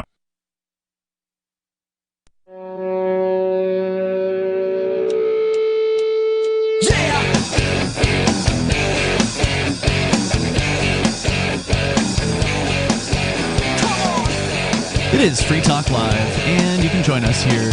Your comments are welcome if you want to weigh in on the metaverse, this new concept that is being pushed out there heavy with billions of dollars being invested by companies like, well, formerly known as Facebook, now known as Meta, and Microsoft. And they're doing... Go ahead. I was going to say, sounds like Zuckerberg is having a midlife crisis. What do you mean? He's just like, it's not going to be Facebook anymore. We're going to put it all into metaverse. It's going to be called Meta. It's just going to fail. I think it's going to fail. But they're pushing it so hard. But they're pushing it in the wrong ways, right? Like this article you're talking about, they swimming with the hammerhead, skydiving into the Grand Canyon, climbing Mount Everest. Mm-hmm. Granted, climbing Mount Everest is difficult, but not everyone even wants to do that. I don't want to do it. Me either. But if I did, I would do it in person and not in VR because it's not the same, and I don't care how much these people say it is. Skydiving through the Grand Canyon, you're probably not legally allowed to do that, so I could sort of see the appeal there. It's still going to look like Animal Crossing. It's not going to look like the real... Not necessarily. No. If it's just one particular video game designed for that, they could make it look really, really good. Yeah. You got to remember, just because Facebook is... Oh, I thought that this was Facebook's metaverse talking about No. Horizon. No, these are all different video games that these companies are developing. They don't want to call them video games, but that's what they are. Still not going to look as good as just a video of somebody who's it's probably out there. You can probably Google a video of somebody skydiving over Grand Canyon. Yeah, there's probably somebody who put a 3D, camera on and did something like that. You could probably relive their experience. But just to explain this a little bit further, what they're doing here, Bonnie, is Facebook is basically mailing in this Horizon Worlds. They are putting zero effort or, very, very little effort into designing this technology. It looks like garbage. And as you've pointed out, a 10-year-old game, Skyrim, which is, people that pay attention to games, they know what that is. People that don't know what games are, you probably never heard of it.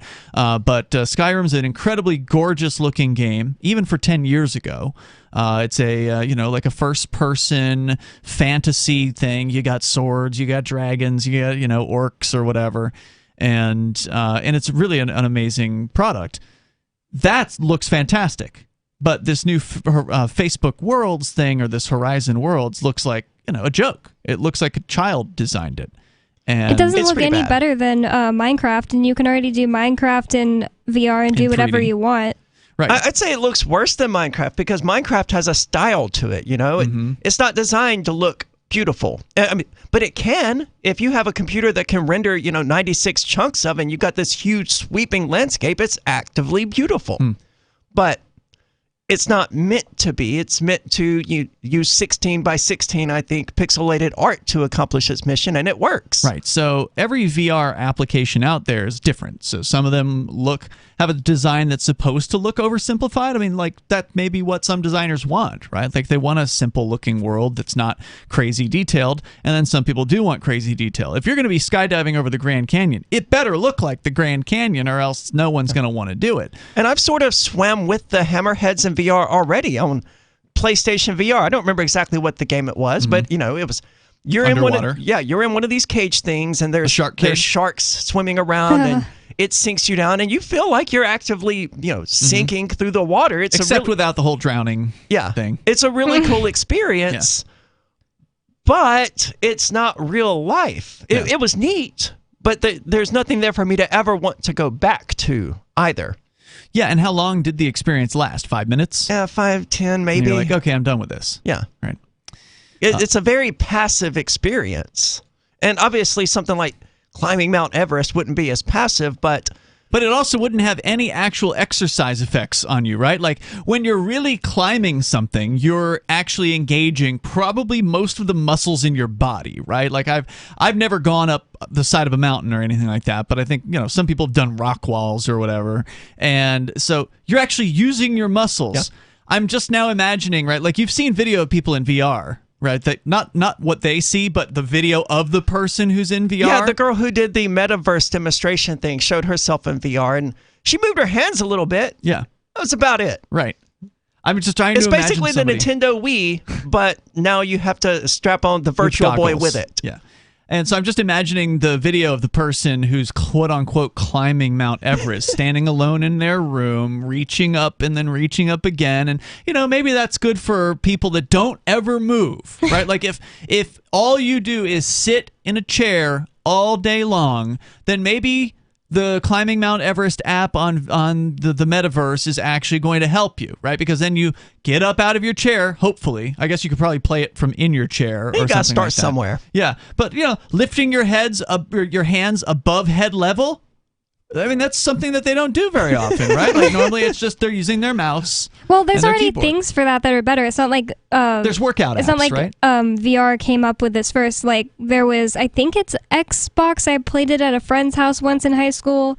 They had basically Wii controllers, but they had you do things that would really tire you out. Like, you would just be facing the TV, not VR, and you would be like trying to smash balls that popped up in the air, things like that. Like, you actually got kind of like a workout from it. So it's not like VR created this idea. Was it one of the ones that you do it to music, or is it just random balls? I can't remember. The one I played was probably music. I don't remember. Yeah, because some of them there's like beat box. I don't know what they call it. Beats. You get these like swords, and you have to slash at musical notes that come by you, and those could tire you out actually. Yeah, so it's not like VR is like creating an awesome workout app either. Yeah, I was married to my ex-wife at the time when we first got Nintendo Wii because, it's all the rage. Let's do it. Mm-hmm. Like, after that first night, we were so freaking sore, dude. Yeah, that's good. That it was days before either one of us had any interest in picking it up again. Wow. We also had the one that has a thing on the floor. I forget what it's called. Like a pad? The Wii with a pad on the floor. Oh, the Wii Fit board? Yeah, the Wii Fit. And that one kind of felt like you were actually working out because you'd walk in place. It definitely doesn't work you out as much as really walking. Well, Nintendo loves that sort of crap. They've been doing it since the 80s. Since the 80s, yeah, with the stupid trackpad that kids beat with their hands because they were smarter than Nintendo. But Nintendo loves it. I mean, because they know they're largely responsible for resurrecting video games and making an entire generation of fat kids who can't do anything else. So they're like, all right, let's make Pokemon Go then and pretend like we actually care about all the obesity that, happened to skyrocket in the last 30 years. Not because of video games, but... And now robbery is skyrocketing because of Pokemon Go. I will say... There's another story about that. We'll get into it. Pokemon Go was brilliant. It was lacking in anything that would constitute gameplay, but the solid idea there of... Well, let's come back to that, because you've got a story all about the police and choosing to play Pokemon Go instead of actually catching an actual robber. We'll get into that. And that's augmented reality versus virtual reality. Right, and we'll describe what the difference is. But let's continue here with the latest pitch piece for the metaverse. Quote, I want to walk through the grounds of Trinity College, Dublin, to turn the pages of the book. Then go do it! Yeah, but it costs a lot of money to, get on an airplane, and then you got to get a vaccine. And it looks like a video game. It's not. I mean, obviously. Well, we don't know, Bonnie. We haven't seen what they're talking about. These apps may not even exist. It may just be in somebody's mind about something that they want to see created. If it looks like a video game, if it's just like, it looks like Versailles, but video gamified, I'd way rather watch a video of the Palace of Versailles. It may not. It may be a very high-resolution 3D experience. I mean, it depends to me on the quality of the graphics. If it looks like this crap that we've been seeing from Meta, then no. This isn't just from Facebook. Yeah. This is the quote-unquote metaverse is open to anyone who wants to develop for it. But the best I've seen so far was that Walmart clip. That's the best of any of these and that's 5 years out of date. But it was better than the disembodied torsos running around in Meta playing virtual skee ball or whatever with... They're just trying to paint a picture of what this could be like. None of these things actually exist, at least that I'm aware of. No, and they're doing this instead of looking into what it's actually like, because if they looked into what Decentraland and all these other organizations are doing, they're like, oh, it's not now. It's 15 years ago technology being hammered into new tech goggles, basically, is what it looks like. You can slay dragons on Minecraft VR right now. That's right. 603-283-6160 if you want to weigh in on the metaverse or bring up whatever's on your mind. It's Free Talk Live. Join liberty-minded voluntarists, anarchists, and libertarians from June 27th through July 3rd for the 6th annual Fork Fest at Rogers Campground in the beautiful White Mountains of New Hampshire. Fork Fest is a fork of the Porcupine Freedom Festival, which sold out for the first time in 2021. Forkfest takes place the week after Porkfest, but Forkfest is decentralized, which means that there's no ticket cost and no one is in charge. All you have to do to join the fun is reserve your camping site, RV site, or motel room with Rogers Campground for June 27th through July 3rd. There's no better place to celebrate Independence Day than around other freedom-loving activists in the Shire. You can find out more at the unofficial website, forkfest.party. You can also connect with other attendees on the Forkfest Telegram and Matrix chat rooms, as well as the Forkfest Forum. You can find links to those at forkfest.party. We hope to see you there. Forkfest.party. I'm crazy about My Magic Mud. This is the most important oral care product created this millennium, and I'm not kidding. We all have different opinions on politics and issues, but we all have mouths. And I want yours to be as clean as possible, with teeth as bright as they were meant to be. I will never be without My Magic Mud. It's a little surprising, but man, does it work. If you only listen to one thing I say ever, go to mymagicmud.com and get 20% off with code FTL. mymagicmud.com, code FTL. There are lots of ways to listen to Free Talk Live. Our podcast has been around since podcasts began, and now the FTL feed is loaded with content besides our full show archives. Did you know that we make it easy for you to customize your podcast subscriptions? We have different feeds, one that includes only our full shows, one with just the Daily Digest, and our main feed that includes everything. You decide what you listen to. It's quick and easy to customize your feeds at feeds.freetalklive.com. That's feeds.freetalklive.com. Uncovering the secrets and exposing the lies. That's what the readers of freedomsphoenix.com get every day. freedomsphoenix.com, constantly providing the information, the real news about government policies, and the real relationship we all have with the coercive government. The real condition of the economy, innovations in technology, breakthroughs in energy, health, and computer science. Learn the truth well before it's admitted to in the lamestream media. The corporate media, nothing more than distributors of government propaganda, but now there's an alternative. freedomsphoenix.com. Constant news updates on the issues that affect your life in the most important ways. With liberty and property under constant attack, freedomsphoenix.com provides the understanding behind the propaganda, and it encourages the participation of its readers. Go to freedomsphoenix.com. That's freedoms with an S, phoenix.com. freedomsphoenix.com. The revolution between the ears has already happened. What if you want to hear the latest episode of Free Talk Live, but all you have is your phone, you forgot to download our archive, and you have no data connection? You can call our Listen line at 641-793-0191. That's a long-distance number, so you may incur charges. If not, listen as long as you want. 641-793-0191. The Free Talk Live Listen line, 641-793-0191. There are basically two types of advertising, direct response and branding. Radio's great for direct response with its low cost to listener ratio, but audio can't be beat for branding, which is a longer term endeavor. You want to be the first thing that someone thinks of when they think about your product or service. If you have a local business that you want kept top of mind in your community, call the station. If you need national reach, Free Talk Live's got around 200 radio stations, millions of monthly listening sessions, can suit all budgets, and if we don't think we're right for you, we'll tell you. Email me, mark@freetalklive.com.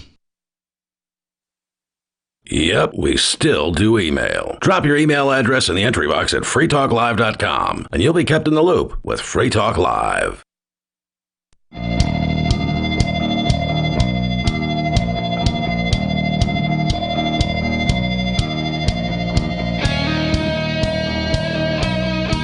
It's Free Talk Live. Phones are open. If you want to join us here, the number 603-283-6160. The mega corporate technology lords out there like Microsoft and Facebook want you to believe that the so-called metaverse is going to be your future. And I'm suddenly curious. I mean, you mentioned that the Walmart video, the Walmart clip that we saw was, being criticized relentlessly online. Have any of these people criticizing it seen any of the stuff that's been put out by Meta and Decentraland? Because I don't know. They're significantly worse than what this Walmart video has. I haven't seen Decentraland yet. I'm going to look them up. Tell you guys what I think. It's about the same level of quality as Meta's. I'd say it's better. I mean, Decentraland actually you have legs.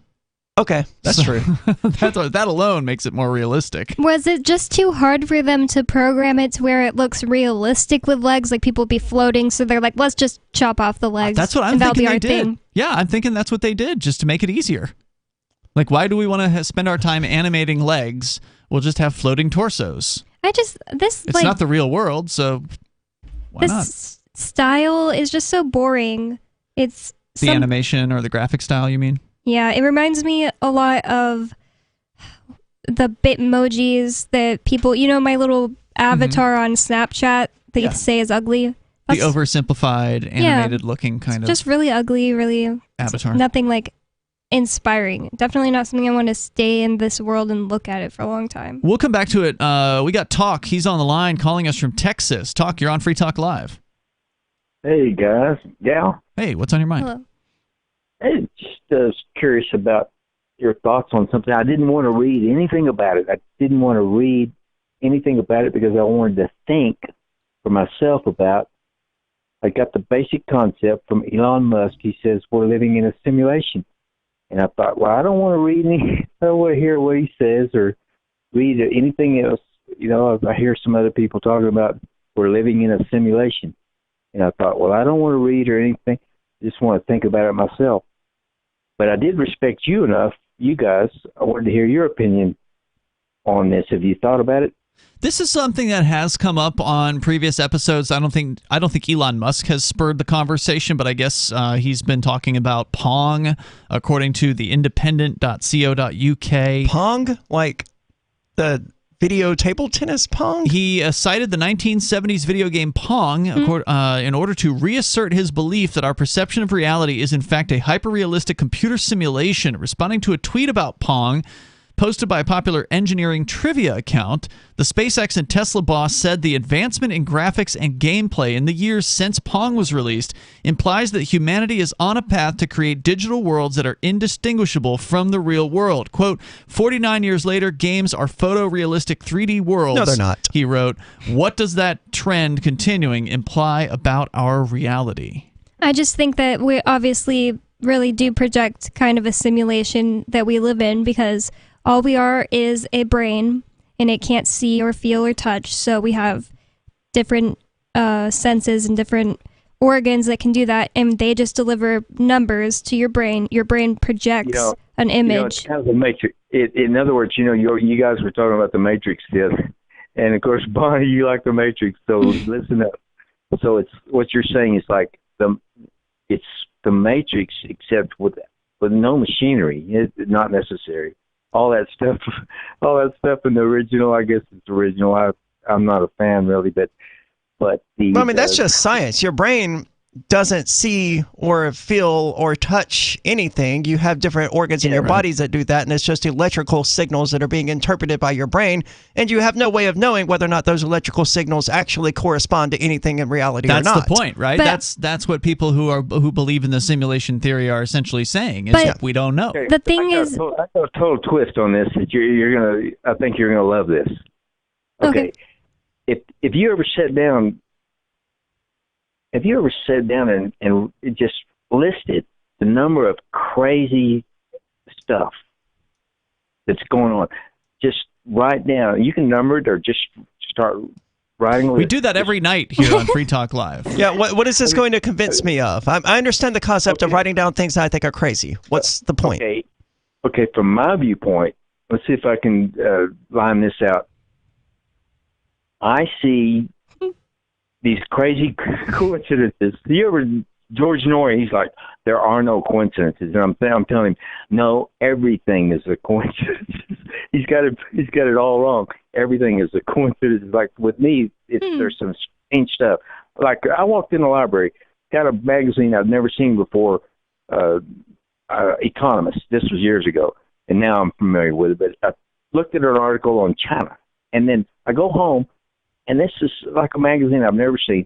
And like the next day, there's this radio program on that very article that I read out of The Economist magazine. So what is it? I'm not understanding where you're going with this. It's like thousands and thousands of coincidences for me. You're creating the world that you expect in a sort of Truman Show way, where you're the one who's creating the experiences. Some people suggest that is the case. I suspect that there's something going on. Well, go ahead, Bonnie. It's very strange. It's very strange. One thing that kind of goes with what you're saying, Talk, is that molecules have been proven to behave differently in labs when they're being observed and not observed. So it does seem that you seeing that article and then the coincidence of you hearing somebody else talk about it the same next day, like those things could be related. Like your brain thought about it and kind of attracted that radio station to be on at the same time as you. I mean, obviously I don't have any answers. Yeah, it gets into some, it's a pretty deep topic, and thank you, Talk, for bringing it up here tonight. The question, of course, is, are we creating our own reality? And are we all having a different reality to some extent? I mean, it's a fascinating topic, but it's ultimately irrelevant. It's theory. It doesn't matter whether this is real or not. It's the only experience any of us have to go on. So it doesn't matter. We know that we're all experiencing the world a little different because of that one meme that was like a gold and white dress or a blue and teal dress. People see different colors. Yeah, people see different colors.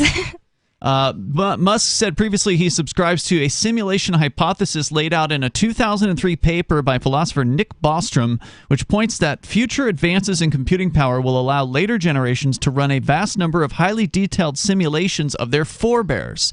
If this eventuality occurs, Bostrom claimed, quote, then it could be the case that the vast majority of minds like ours do not belong to the original race, but rather to people simulated by the advanced descendants of an original race. And I was going to say something about that. I just think that added on part that there's literally like a computer out there simulating this is the most silly thing. Like, I mean, it's just speculation, obviously, and Elon Musk saying it doesn't make me think it sounds any smarter than anyone else saying it. I think that it's just like The Matrix, right? Like somebody sort of retelling The Matrix. Yeah, exactly that. Yeah. And it's like, if you have no way to unplug from it, then what's the point of even having the discussion, right? Okay, so I'm really hooked up to a machine. There's nothing I can do about it, so I'm going to go have dinner now. I mean, I don't understand why people are so fascinated with this topic about whether or not reality is real when it doesn't matter in any direction. Yeah, I kind of feel the same way. It's like, this is the reality we got, so you got to live within this this framework. Now, and the thing is, what you don't want to happen is to go too far and to think, oh, well, it's just a game. You can just do whatever you want. No, that's really what my sister does. My sister said that, my sister's been spiraling into a crazier and crazier mindset for years, like very honestly dangerous. And she has said to me before, I feel like my money is just fake money, so I might as well spend it on pretending I'm a doll and decorating my doll life. And she really is crazy. She doesn't do anything productive, and she's just spiraling. But she's not. But maybe she's not crazy. Maybe the rest of us are crazy. Well, I'm sure that's what she thinks. But we have no way of knowing. She's not out like hurting people. Like if all she's doing. Okay. Bonnie looked at me because she actually did get attacked by the same sister, I guess, at one point. But I didn't know that. I just saw the look. I was like, okay. Generally, she's not going around like, smashing people's heads in because she's come to the conclusion that none of this is real. That is the real danger of what you're talking about, Aria, which is to say, going down the rabbit hole of coming to the belief that, oh, well, it's all a simulation. Well, there are consequences. Even if it is all a simulation, whoever wrote the rules, it's going to simulate some consequences too. Yeah, it's going to simulate consequences to you. So you better, keep that in mind. But that said, now we are seeing people building simulations, and they're calling it the metaverse. So the first steps are being taken into this world, and one of the major steps is the ongoing propagandizing of the people to make them want this, to try to drive them into this technology. And Aria, you predict that this isn't going to take off. It's not going to work out.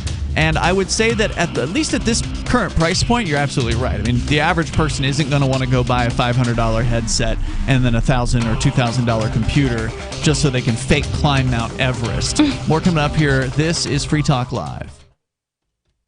Tired of cancel culture? Sick of mega tech corporations holding an axe over your head? Join the LRN.FM Matrix chat server. It's self-hosted, so no one else can tell us what to do or say. Don't like the existing channels? You can make your own. You can even connect into some of our channels from other Matrix servers. It's federated. For the full LRN.FM Matrix experience, though, you should join our server via the step-by-step instructions at chat.lrn.fm. Chat.lrn.fm. Do you feel like your nation, state, or community no longer holds your values? Have you dreamt of a place where people agree that liberty is important and are free to pursue their projects so long as they respect the property of others? There are many people just like you that are discovering freeprivatecities.com.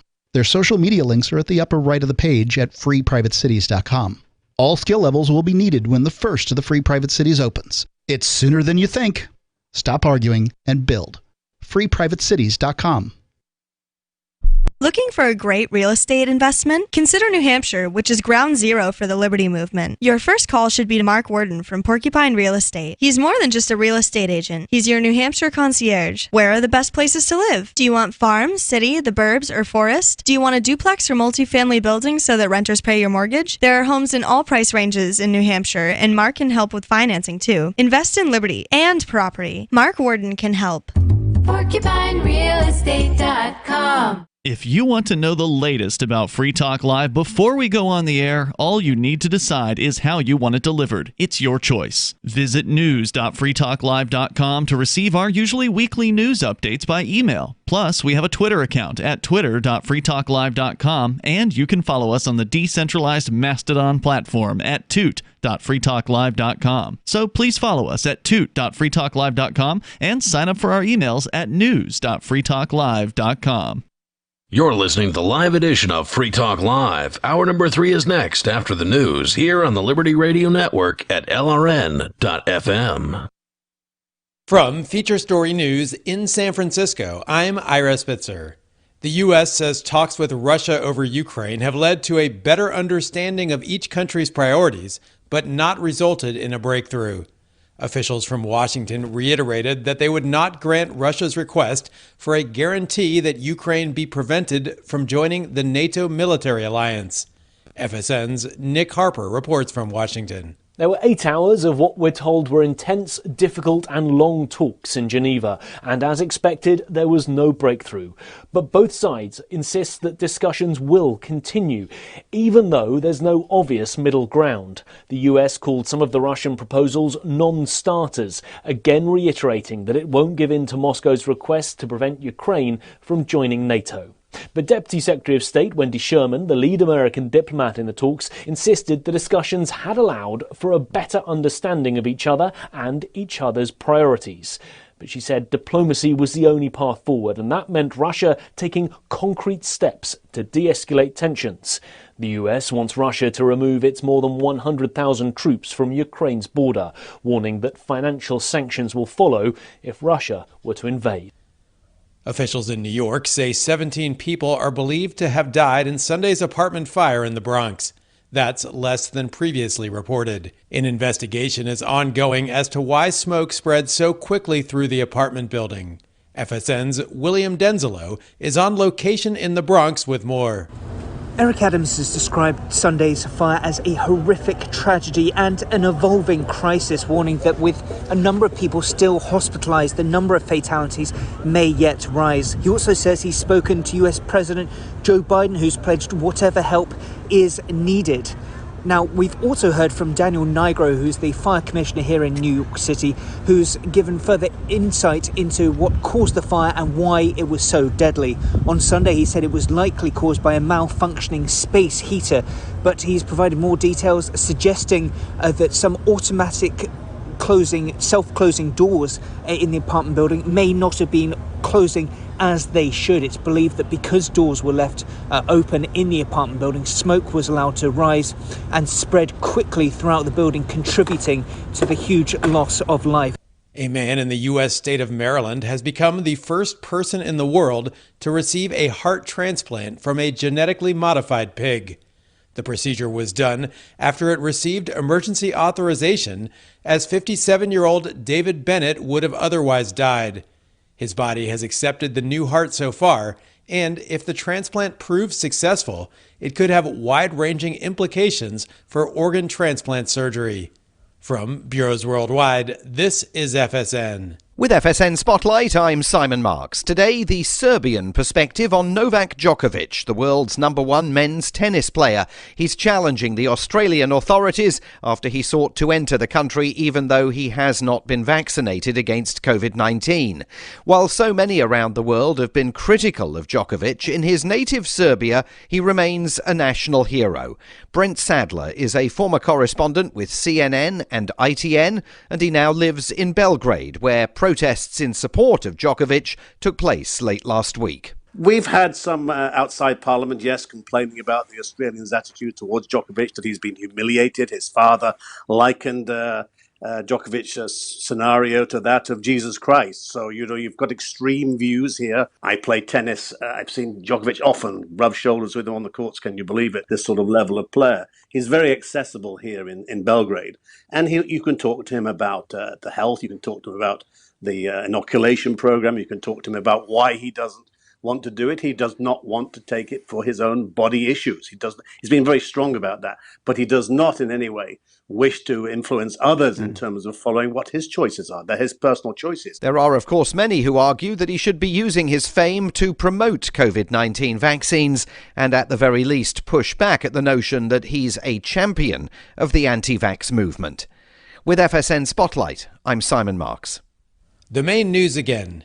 The U.S. says talks with Russia over Ukraine have led to a better understanding of each country's priorities, but have not resulted in a breakthrough.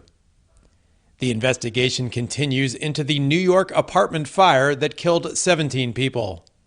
And a U.S. man becomes the first person in the world to receive a heart transplant from a genetically modified pig. That is the latest feature story news. Ira Spitzer reporting. The NFL announces a new zero-tolerance policy on videotaped domestic violence. A puzzled nation can remember the name Ferguson, but is not sure from where. And a man wearing an M&M jacket is apparently made in God's image. This is the Onion Week in Review. Tech giant Apple unveiled a brief, fleeting moment of excitement to the general public. The short-lived, ephemeral sense of wonder was released in front of an exclusive group of reporters and industry insiders at Apple's Silicon Valley headquarters. Apple really made us wait, but this rapidly diminishing glimmer of pleasure was totally worth it. It was 100% better than any other temporary joys I've ever experienced. And in this week's local news, an uneasy détente forms between a man sitting on a patio and a bee. In other news, a poll finds 80% of Americans would get in a vehicle with a stranger for a chance at a new life. Bank of America introduces a new $50 underdraft fee, and the nation's huggers announce plans for you to get over here. This is the Onion News Network.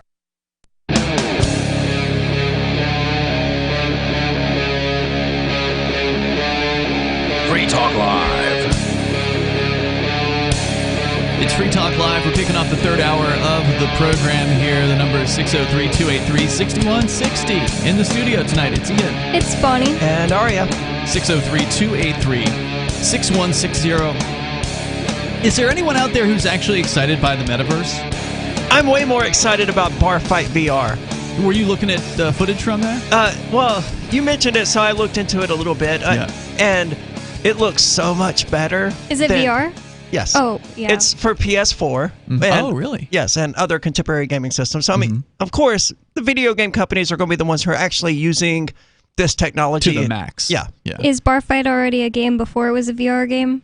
I've never heard I don't know. it. The game is called Bar Fight VR. There may just be a bar fight. But, I mean, it's shovelware. This is not a top-of-the-line... What's that? Describe a shovelware.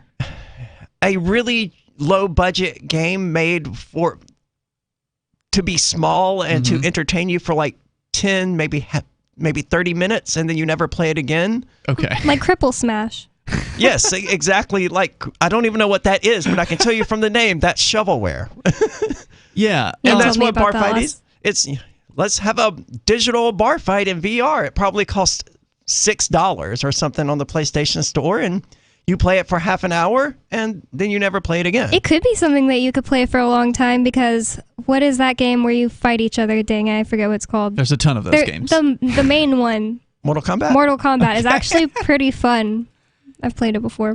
Which one? There's like 12 of them. I don't know. I've played it at one of my old friend's house. It wasn't like mine. I have the newest one, and I was shocked. What's the newest one? 11, I think. Okay. It's 11 or 12. I don't remember now, but it was like 80-something gigabytes, man. I was like, this is obscene. That's insane. Yeah, I uninstalled it, but it's not because I hated the game or anything like that. It's like, dude, it's eating up almost a tenth of a terabyte for a fighting game. So they're pimping this metaverse thing hard and heavy on mainstream media. I mean, I just don't know if there's anyone besides the journalists themselves who are actually excited about this. There's so much feigned excitement out there in the media, and it's just, I got to agree with you, Aria. I just don't see, at least at this point in the game, this thing really catching on, even though they are pushing it so hard. I mean, they're trying. They got Ariana Grande, who's like singing in Fortnite, trying to get people to come play, in Fortnite to see people. And she's not the only one, I guess, who's performed there. No, there have been concerts in Minecraft as well. Yeah, so they're trying to do what they can to get people to leave the real world and join the metaverse. And I want to ask Sarah if she is actually interested in this technology. Sarah, what would it take to get you to buy a pair of virtual reality goggles and join the metaverse? I am not interested. I want to deal with reality. I don't like this fake stuff. Like, I'm more concerned about, like, prices of hearing aids. Hold on, Sarah. Hold on, before you get into that, because if you did participate in this virtual reality world, you could sit at a bus stop without someone smoking next to you. You could ride a virtual bus without having to deal with the homeless people, right? Well, it's an imagination. I guess you could pretend that there's no smokers when there are. Make yourself happier. I suppose you create your own reality. But I never go to movies or anything. I have things that that like hearing aid prices that. Look at how many wives of military wives that they're suffering because they have to shout and repeat things 10 times to our husbands. Mm-hmm. And it's so you don't go to movies because of hearing aid prices. Did I get that correct? No, I only would want to go to a movie that relate. I want to learn more about the communists and the Russian. There's a lot of films about female Russian spies, and that sounds kind of intriguing. Hold on a second. That's based in reality. No, I get what she's saying. She's saying she doesn't want to watch a movie based on a fake video of a Russian spy. She'd rather learn about it in real life. Is that what you mean, Sarah? Well, yeah. There's some movies I like if they're really the content is based on reality. So you like a documentary? Right, there were really the women Russian spies here. They were sleeping with guys. They have a movie out about that. They're in the 1970s, and they could have gotten, if they got caught, they would have been jailed or got into serious consequences. They were risking all of that. Sarah, I want to go back to the hearing aids because that's what you had called. Yeah. That's what you'd called about, and I'm wondering when you're saying hearing aid prices are too high. What are you talking about? Hearing aids, they're cheaper now than they surely have ever been. I've never looked at pricing on hearing aids before, but the technology has gotten better, right? Like over the last 4 decades or whatever. That's correct. But do you wear a hearing aid? Well, are you a hearing aid expert? You definitely can hear very well. No, I'm not a hearing aid expert, but anyone, I know you're new to this internet thing, but all you have to do is go online and look. You can buy hearing aids at Walmart for like $89. Yeah. Oh no! Those things don't work. The thing is, you have to pay about $1,200 or more for hearing aids that work. What do you mean they don't work? This has 4.7 stars with 1,200 ratings. Obviously, people are getting value from this particular product. My grandma, she has one that works too good, so she can never hear anything I'm saying. You have to scream directly in her face to listen or to talk to her because she won't put in her headphones or hearing aids because they work too well. She's like, I'm sorry, Bonnie, I don't want to hear the fan blowing on the ceiling, so I never put on my hearing aids. Yeah, I don't know what you're talking about. The $180 ones. that's probably what it is. But from what I hear is that the ones that really do work, it costs about $3,000 a pair. Have you ever tried one of the $90 pairs? Well, you know what? I'm not going to waste my money. I've seen them in You can take them back if they don't work. Well, send it back. I mean, I see them in the catalog, but I'm not even going to try it. Because you know what? I bought That's a really good way of keeping your mind closed and saying that they're too expensive, is to not try the cheap ones that could work. You just don't want to test it out. Well, do you wear headphones? I mean, hearing aids, Sarah? No, but the problem is that I live with people that have hearing problems. And I the see part those about military commercials. spouses was the giveaway. Nice. I feel like wearing out their voice, all those poor women, that the wives are the one that's suffering because they have to scream and repeat. Did you and Richard get married? With him all the time. Well, I mean, but I live here, but I have to deal with him. You know what I mean? And that's not the only. Are you going to get married? No, I'm. No, I don't really think so. I like the arrangement. Do you want to get married right now? No, it's just good, but I have to live here with him, and then he watches the TV really She's not really loud. saying no. She's not. Is he listening in the other room? Is he listening to this? No, I'm in the other room. Does he want to get married? No, that's not important. It's just that it's hard to live with You want to somebody that help has your hearing friend. problems. I get you. Aria's badgering No, you I wanna about it, help and it's not myself. fair. You want to help yourself so your friend can hear the things that you're trying to say to him that you live with. Look, I don't understand your reluctance here. I mean, as Aria pointed out, What I'm saying is that it's a ripoff. No, These Sarah. hearing aid companies are a ripoff because only who can afford $3,000 for a hearing aid? $90. There's a company called. Have you tried them? How do you know if they work? You never haven't use tried them. No, because I don't need it. You don't need it. How do you know if they work or not? Why do they have $3,000 All I know hearing aid if they work? I know is, look, I know you're a communist, Sarah, so let me see if I can walk you through how the marketplace works briefly. Okay, I'm going to just put you on hold so you can, oops, I dropped her off the line. Sorry, Sarah. I'm just going to walk you through this. The marketplace gives people what they want. And without government regulations keeping the marketplace from creating and competing, prices tend to go down. Quality tends to go up. So over the last few decades, hearing aids have gotten cheaper, and they've gotten better than they've ever been in the past. Just look at how good the average television is and how cheap it is now. Sure, you can still spend $3,000 on a pair of hearing aids because there's some company out there that'll let you do that. But there's a company here called Audion Hearing, and Walmart carries this product for less than $90, and this company offers a 45-day money-back guarantee. So with a money-back guarantee on the products, you literally have no reason not to try it, and I don't make any money off of this. There's more coming up.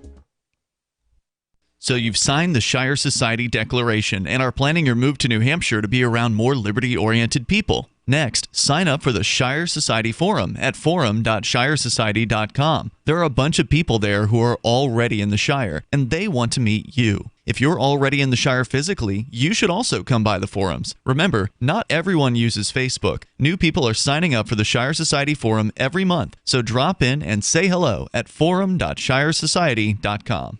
Brute force, intransigent defiance, adamantine will. These are the hallmarks of the AI tank. These gigantic machines have the firepower of an army, but they also have their own sense of honor and duty. When the world breakers arrive, battle will be joined, planets will shake, and war and peace will never be the same again. World Breakers. Stories from David Weber, Larry Correa, and more. Available August 3rd from BaneBooks.com.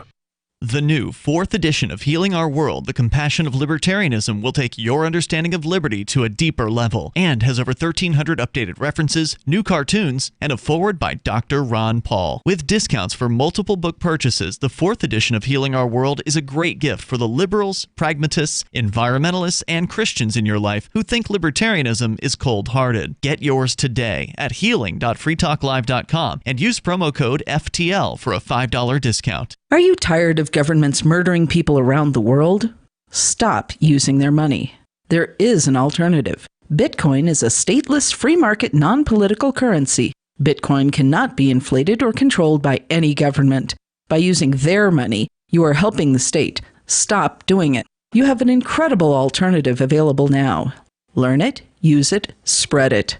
Get started with Bitcoin at Bitcoin.com. That's Bitcoin.com. Why did you move to the Shire? I moved here to the Shire because there's other people around who take liberty just as seriously as I do. I moved to the Shire because I saw videos of people challenging authority and thought that I could get support myself. It called to me, like, do this, right now. I wanted to be around people like me who got it, and once I got here, I knew there was nowhere else that I wanted to be. I've always wanted to change the world, so I moved to the Shire to join people who were actually working towards doing the same thing. The people here are awesome, loving, and positive. It was for the adventure and for the feeling of something important is happening here, and I just wanted to come to sort of be part of that. Visit ShireSociety.com to read and sign the Shire Society Declaration and learn the reasons why, if you love liberty, you should immigrate to the Shire. Plus, connect with others via the forum at ShireSociety.com. That's ShireSociety.com. There are lots of ways to listen to Free Talk Live. Our podcast has been around since podcasts began, and now the FTL feed is loaded with content besides our full show archives. Did you know that we make it easy for you to customize your podcast subscriptions? We have different feeds, one that includes only our full shows, one with just the Daily Digest, and our main feed that includes everything. You decide what you listen to. It's quick and easy to customize your feeds at feeds.freetalklive.com. That's feeds.freetalklive.com. My name is Jacob Hornberger. I'm president of the Future of Freedom Foundation, which Congressman Ron Paul awarded for having an outstanding freedom website. Write us at fff@fff.org, and we'll send you a free 3-month subscription to our monthly journal of libertarian essays and our booklet, Economic Liberty in the Constitution, which George Mason University economics professor Walter Williams praised in a recent column. That's fff@fff.org. Got Telegram? You can follow our channel there and discuss show prep with other listeners at telegram.freetalklive.com.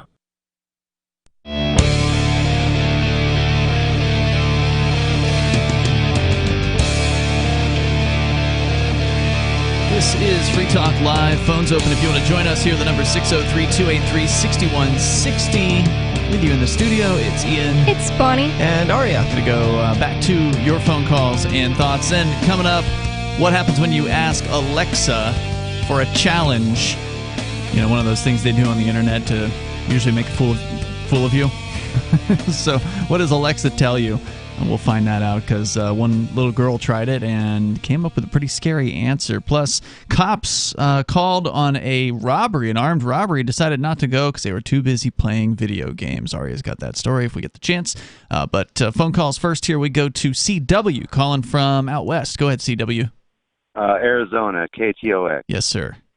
Hey, man, I like that Sarah said she doesn't want to marry that man. That means she's not in it for the money. She just wants companionship. She loves him, and she doesn't want to marry him. And because, you know, when you marry somebody, you're guaranteeing yourself for money. You know what I'm saying? Mm-hmm. That's how it usually goes. And I like that about her. That's a good point.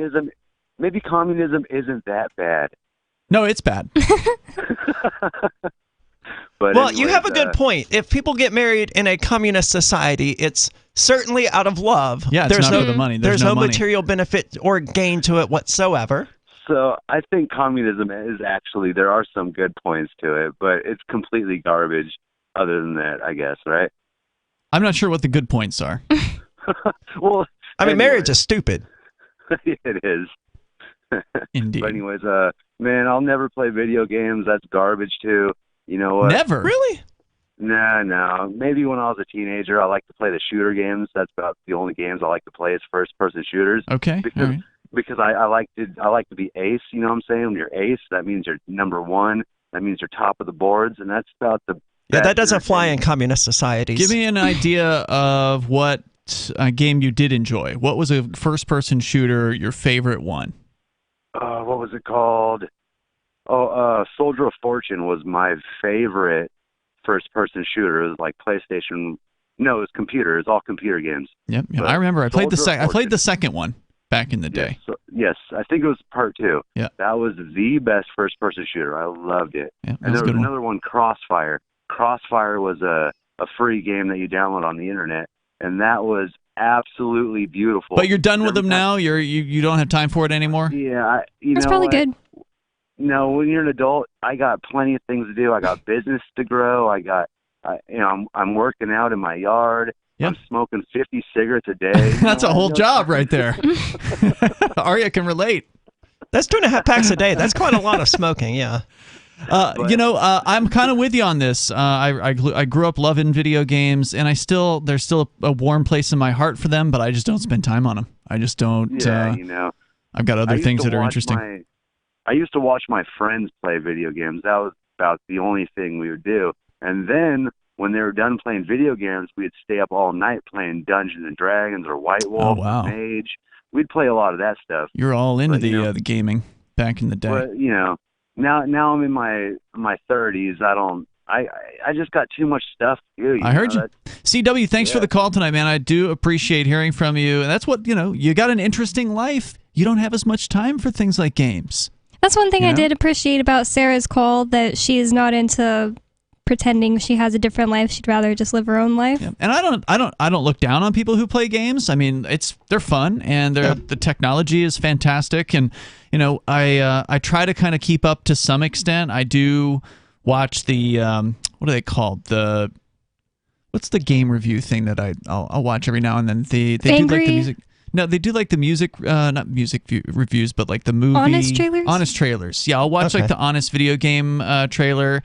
That way I kind of know some extent like what games I didn't know they did those for video games. Okay, yeah, I got something to watch later. Yeah, they do. They do one a week, just like the honest movie trailer things. And it's like, oh, okay.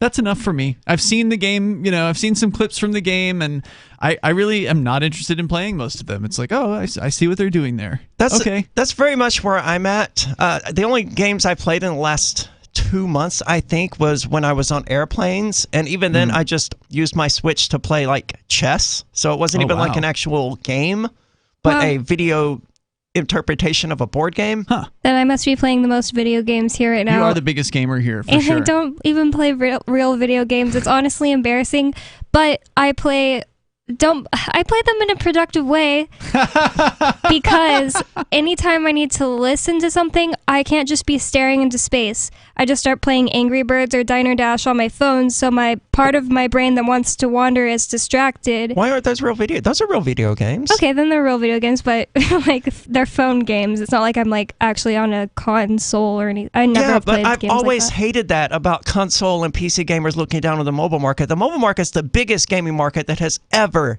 existed. There's a ton of money in it, right? Yeah.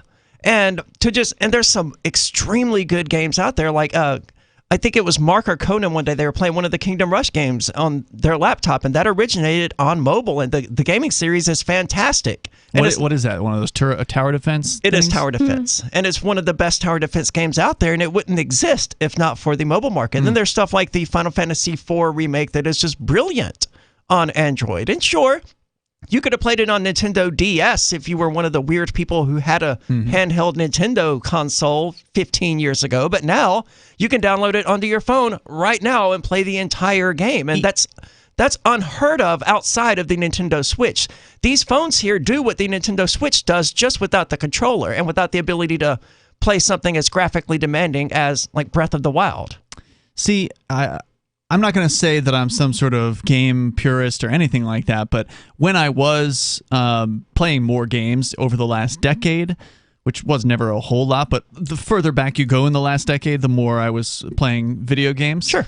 Mobile games were starting to be a thing, and I could never justify spending the battery time on them. I would just... My phone just never dies. I just would... I want to have my phone for phone things and, checking an email or making a phone call or whatever. And, if you get into playing video games, you're just going to suck that battery down and you're going to have nothing left. So just to me, none of the mobile games ever really called out to me to say, this is worth your time and you should get into this. To be fair, I would never play a mobile game if Neopets didn't die in January 2020 with Flash. I was always just playing those games for my, if I'm listening to something. Browser. right? Yeah, I would play it on my laptop if all my... I mean, Neopets isn't literally dead. They're trying to bring as many things back at a small amount of time, but it's been a year now, and my favorite games aren't back up yet, so it's really sad. See, I mentioned Final Fantasy IV because that is one of the games that I played through on mobile, and I mean, it's an extensive game. If you go through the New Game Plus and all that, it takes a good 40 or 50 hours. But at the same time, I was sort of half watching television. This was probably a decade ago, and yeah, the phone was plugged in the entire time. Yeah. I mean, at the moment, there's no games installed on my phone because I'm the same way now. I don't see any value in it. If I'm going to plug something in, I might as well just be playing an actual video game with a full-on television or computer monitor or something like that. Yeah, but they'll just drain your battery now. And then it's like, okay, well, now I don't have a phone and I'm bored. Great.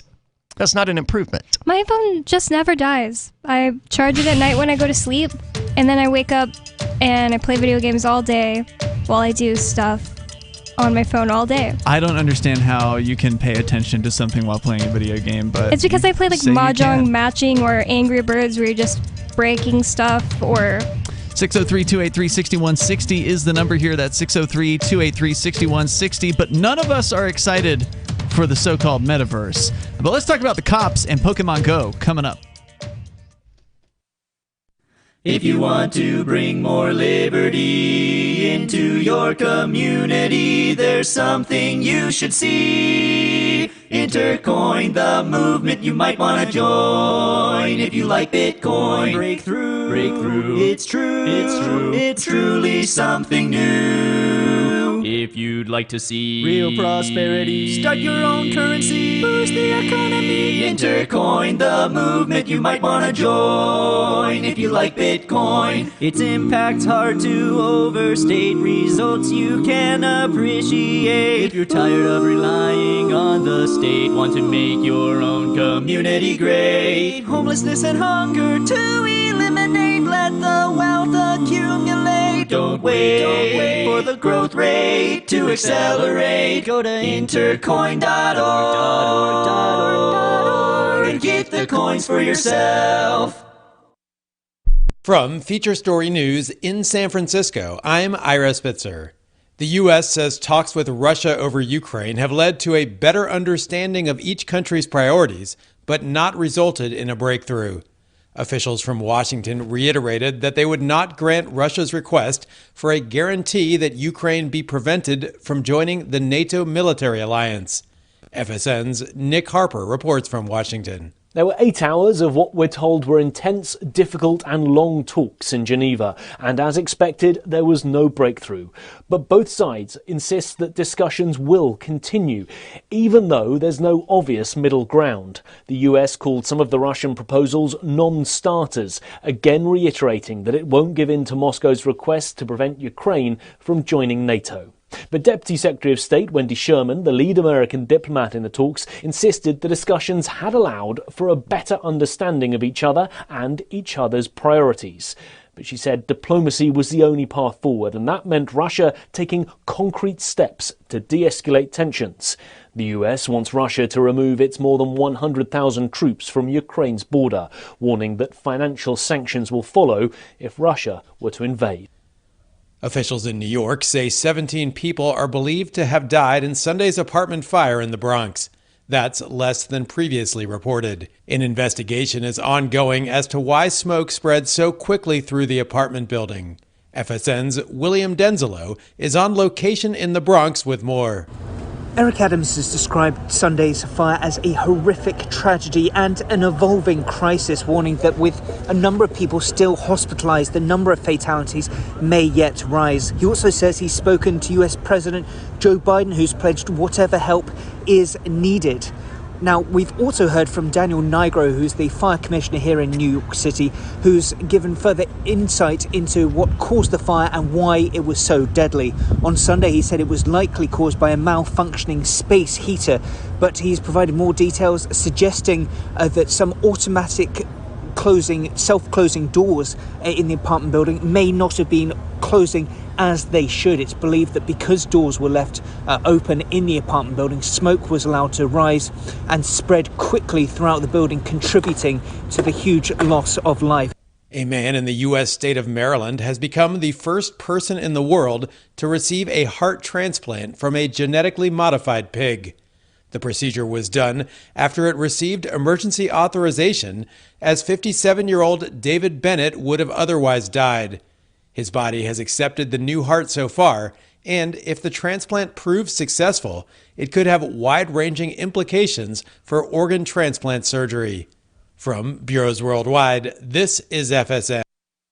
Our Matrix server is about as free as internet chat can be. Join the existing rooms or create your own at chat.freetalklive.com.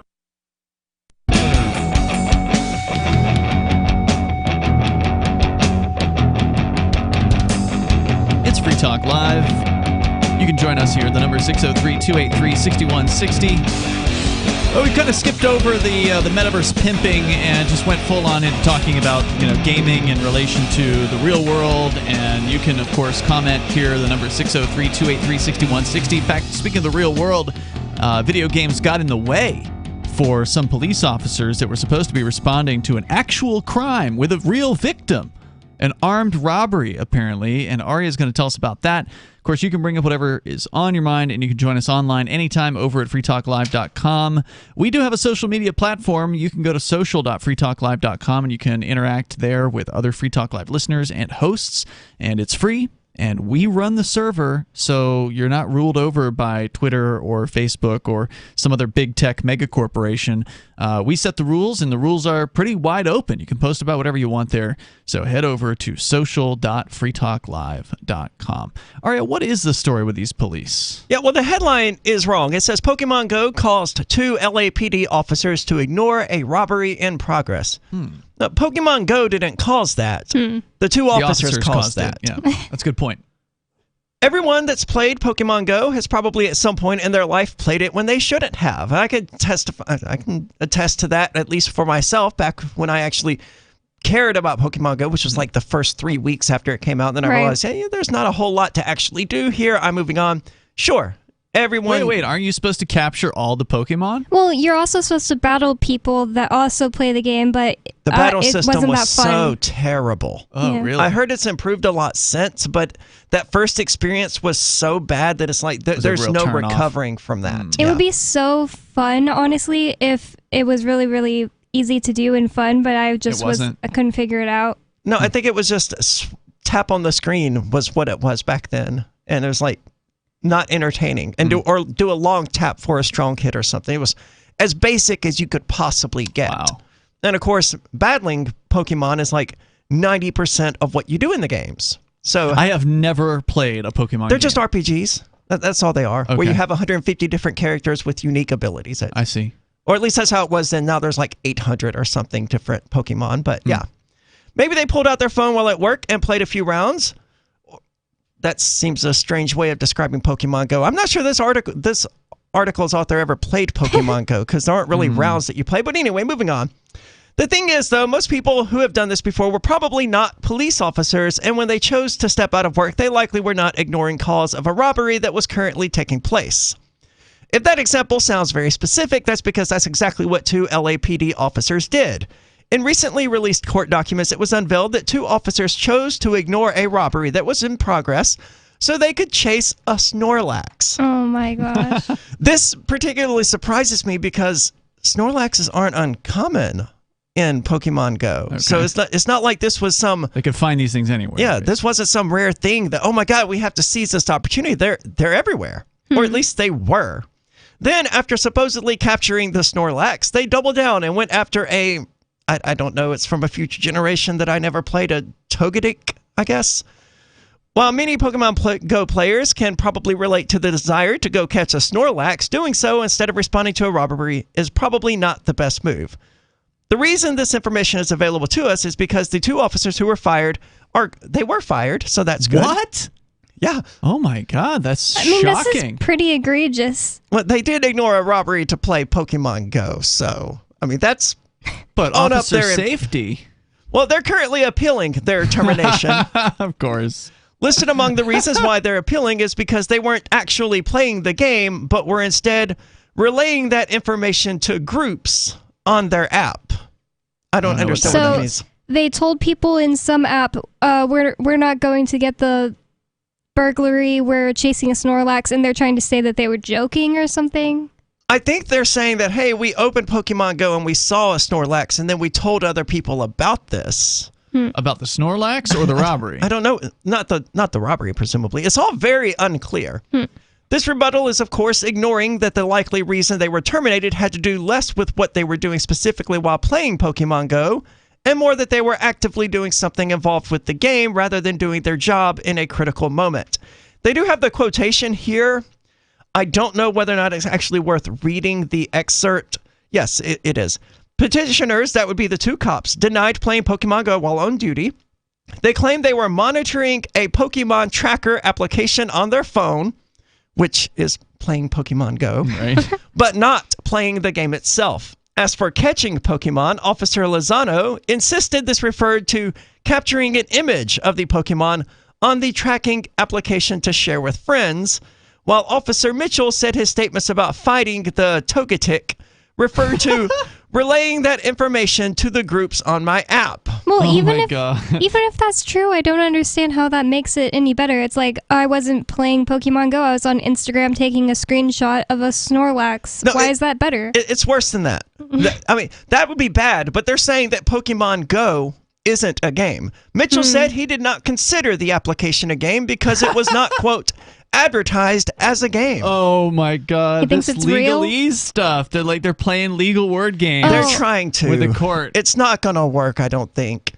Petitioners admitted leaving their foot beat area in search of Snorlax.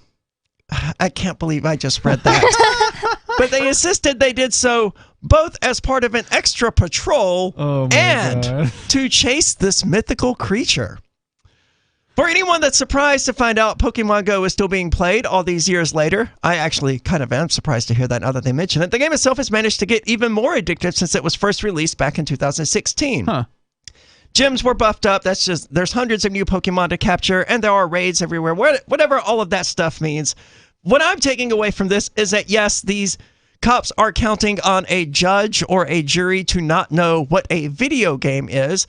It could actually be interesting to hear them legally define what constitutes a video game, because they're saying, no, we were fired for playing a game, and we weren't playing a game. Pokemon Go isn't a game. But I don't know how it couldn't possibly be a game. Where was your article from? It is from Edge Gaming. I got one from Vice here. Apparently the officers are appealing the decision of their firing, claiming that LAPD violated their privacy by listening to their conversation. Oh my They God. subsequently lost their appeal, so they apparently are still fired. Good. In the so this is like they wanted to find out why these cops ignored the robbery, so they tuned in. watched their body cam footage Something or whatever. like that. They had some way of listening in, and according to the audio, I guess, after Mitchell apparently caught the Snorlax, exclaiming, "Got him!" Petitioners agreed to go get the Togetic and drove off. Mitchell said that he buried the Togetic and used an Ultra Ball on it and was still trying to catch it after quite some time. Quote, "Holy crap, man, this thing is fighting the crap out of me," Mitchell said, according to court records. Quote, "Holy crap, finally, the guys are going to be so jealous," unquote. And it's not playing a game? It sounds exactly like playing a game. Yeah. He was fighting a Togetic, and his friends were going to be jealous that he caught a Togetic. Well, because of things like Animal Crossing and stuff like that, I don't even view video games as being these things that have to have end goals or even plots or anything like that. It's just a setting in which you can interact with stuff and have consequences. That, to me, is what a video game is, and that could be almost anything. Yeah. So I don't see they lost the appeal, but I don't see a judge ever saying, yeah, no, Pokemon Go. Not a game. You're right, it's okay. not a video game. Right. Like, well, would the judge have said, oh, okay, it's a porn app, so you're fine. You don't have to go into... Yeah, that's why I said the Instagram thing. I was like, would the judge say, oh, it's fine, you were just on Instagram when you ignored the burglary in progress? I'm not I don't care if the cops are out there playing video games instead of arresting, a teenager. Yeah, I'm all for it. Let them capture the Snorlax, not the drug dealer. Oh, yeah, I was going to say that was going to be Arya's idea if she was sheriff, was to have them do this. To play Pokemon Go? Yeah, but they would have responded to robberies or I would have fired them. Yeah, that's the thing. Like, okay, if there's an actual violent act going on, maybe they should go and do that. And so in this case, for once, the court made the right choice and they fired these guys. The number is 603-283-6160, and now they got way more time to play Pokemon Go. That's true. Now that they're out of work. Now the boys are really jealous. And it does make you wonder what boys they're talking about. Is it the entire department, like their whole office? Are they all playing Pokemon Go all the time? It's just these two just got caught for it? I kind of hope so. More coming up here in moments. It's Free Talk Live. So the protection of life, liberty, and property is what the Free State Project is all about. But it's an effort to move 20,000 people who understand. It's about demonstrating to the entire country that, yeah, we can have a free market, a truly free market. Making it just a freer, great place to live. It's the world's largest voluntarist libertarian community, and it's only getting bigger. That's amazing. To be able to move to a place where other people passionately believe in being free and independent. What the Free State Project is managing to do, though, is to put their money where their mouth is. It's physically getting up across the country and saying, let's go someplace and let's demonstrate the power of these ideas. There's a lot of kind of philosophy that surrounds liberty. There's a lot of thinking about it and talking about it. But here in New Hampshire, people are doing it. 101 Reasons Liberty Lives in New Hampshire, a documentary by Free State Project Early Movers. Watch it free at 101reasonsfilm.com. 101reasonsfilm.com. Is oral health important to you? If you don't like your own teeth, fresh breath, or kissing people, then by all means stop listening. Several years ago, I met Jessica Armand, founder and CEO of My Magic Mud, and I became passionate about the product that she created and never want to live without it. It's clinically proven to whiten teeth, but I find it does much more. They want you to love My Magic Mud as much as I do, so they're giving you a money-back guarantee plus 20% off. Go to mymagicmud.com and use coupon code FTL20 at checkout. mymagicmud.com, FTL20. What if you want to hear the latest episode of Free Talk Live, but all you have is your phone, you forgot to download our archive, and you have no data connection? You can call our Listen line at 641-793-0191. That's a long-distance number, so you may incur charges. If not, listen as long as you want. 641-793-0191. The Free Talk Live Listen line, 641-793-0191. When commercials come on, don't push the button. Instead, listen. Even if you don't sell things for a living, you're still selling in the various conversations and transactions that make up your busy day. With money and attention so scarce now, effective communication skills have never been more important, especially if you're a job seeker. So take a lesson from Madison Avenue. Often the fewer words, the more effective the message. Like Jiffy Lube, where you never need an appointment, or the Office Max ad that says, you supply the ambition, we supply everything else.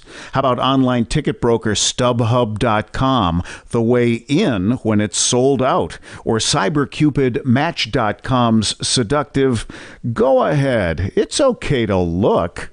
How cleverly and succinctly can you distill your message? For more tips, hit survivalspeech.com. I'm Holland Cook. Tired of cancel culture? Sick of mega tech corporations holding an axe over your head? Join the LRN.FM Matrix chat server. It's self-hosted, so no one else can tell us what to do or say. Don't like the existing channels? You can make your own. You can even connect into some of our channels from other Matrix servers. It's federated. For the full LRN.FM Matrix experience, though, you should join our server via the step-by-step instructions at chat.lrn.fm.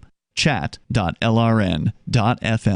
There are basically two types of advertising, direct response and branding. Radio's great for direct response with its low cost to listener ratio, but audio can't be beat for branding, which is a longer term endeavor. You want to be the first thing that someone thinks of when they think about your product or service. If you have a local business that you want kept top of mind in your community, call the station. If you need national reach, Free Talk Live's got around 200 radio stations, millions of monthly listening sessions, can suit all budgets, and if we don't think we're right for you, we'll tell you. Email me, mark@freetalklive.com.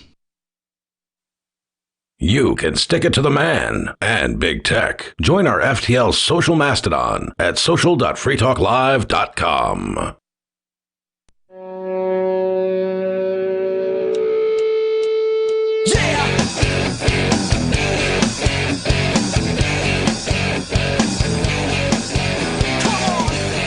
It's Free Talk Live. The number, if you want to join in here in the remaining moments, 603-283-6160. That's 603-283-6160. Is the metaverse going to take over your life? That is what the mainstream media wants you to believe. Color us skeptical about it, but boy, they are going to pour a lot of billions into this, and there's a lot of propaganda out there hitting every single day, every week in mainstream publications. If we get the chance, we can talk further about that, but we've just sort of been talking tech and gaming here with some of the news items, like the police. Apparently in Los Angeles, a couple of cops have actually been fired because they played Pokemon Go instead of responding to a real armed robbery call, and then subsequently tried to act like they weren't playing a video game. Yeah, they weren't playing a video game. They were monitoring an application. For Pokemon that they could then capture, quote unquote. And I guess you earn points for that, right? Like, is that what, like, do you get levels and points in the Pokemon Go game? That was one of the places they screwed up, was that you didn't really have, there were strength differences, and, you could sort of make your Pokemon stronger, but it didn't have the depth that a leveling system would have had, like the video games did. So it was a disappointment for you. Very bare bones. So, Bonnie, you've got a story here as well, and this is also about technology, specifically the Amazon Alexa device, essentially this spyware. Yeah, I was going to say spy device that you can put in your own home.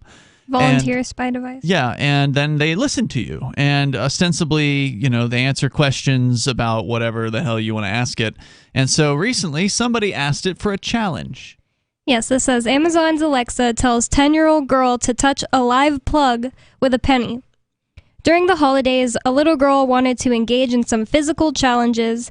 And by challenges, I don't really know why it says physical challenges, but by challenges, what the author means here is like the ice water bucket challenge. I don't think so, based on what I read about this article a few weeks ago. It was challenges like, hey, rub your tummy while you pat your head, those sorts of challenges. Something that may entertain a child without being a TikTok trend. Oh, okay. Well, or at least that's how I understood bucket it. is pretty entertaining. Which one was that? Remember, didn't we do that with Will Coley once upon a time? Where we I don't think a 10-year-old girl wants to do it for no reason. We did, though, and it was fun. I never wanted to do that. I wouldn't recommend it again. I mean, it was summertime here in New Hampshire as well, so that made it easier. But yeah, that was like we tried to do a help ice kick the bucket challenge or something. I want to say that I would try the what was that crate challenge? Oh no, God! I wouldn't try the crate challenge. But that's nuts. That's the one where people can break their legs and stuff. Yeah, I was gonna say I would be too afraid. I want to say that I would try it because it kind of looks fun, especially if you do it in grass. But it also do the looks Reaper scary. challenge. No, that's way too scary. Okay, well, at least you won't break a leg with the Reaper challenge. That's true. You may break a Conan. Yeah, that was so scary. Okay, it says the little girl wanted to engage in some physical challenges, so she asked Amazon's Alexa for some challenges. Alexa, challenge to do.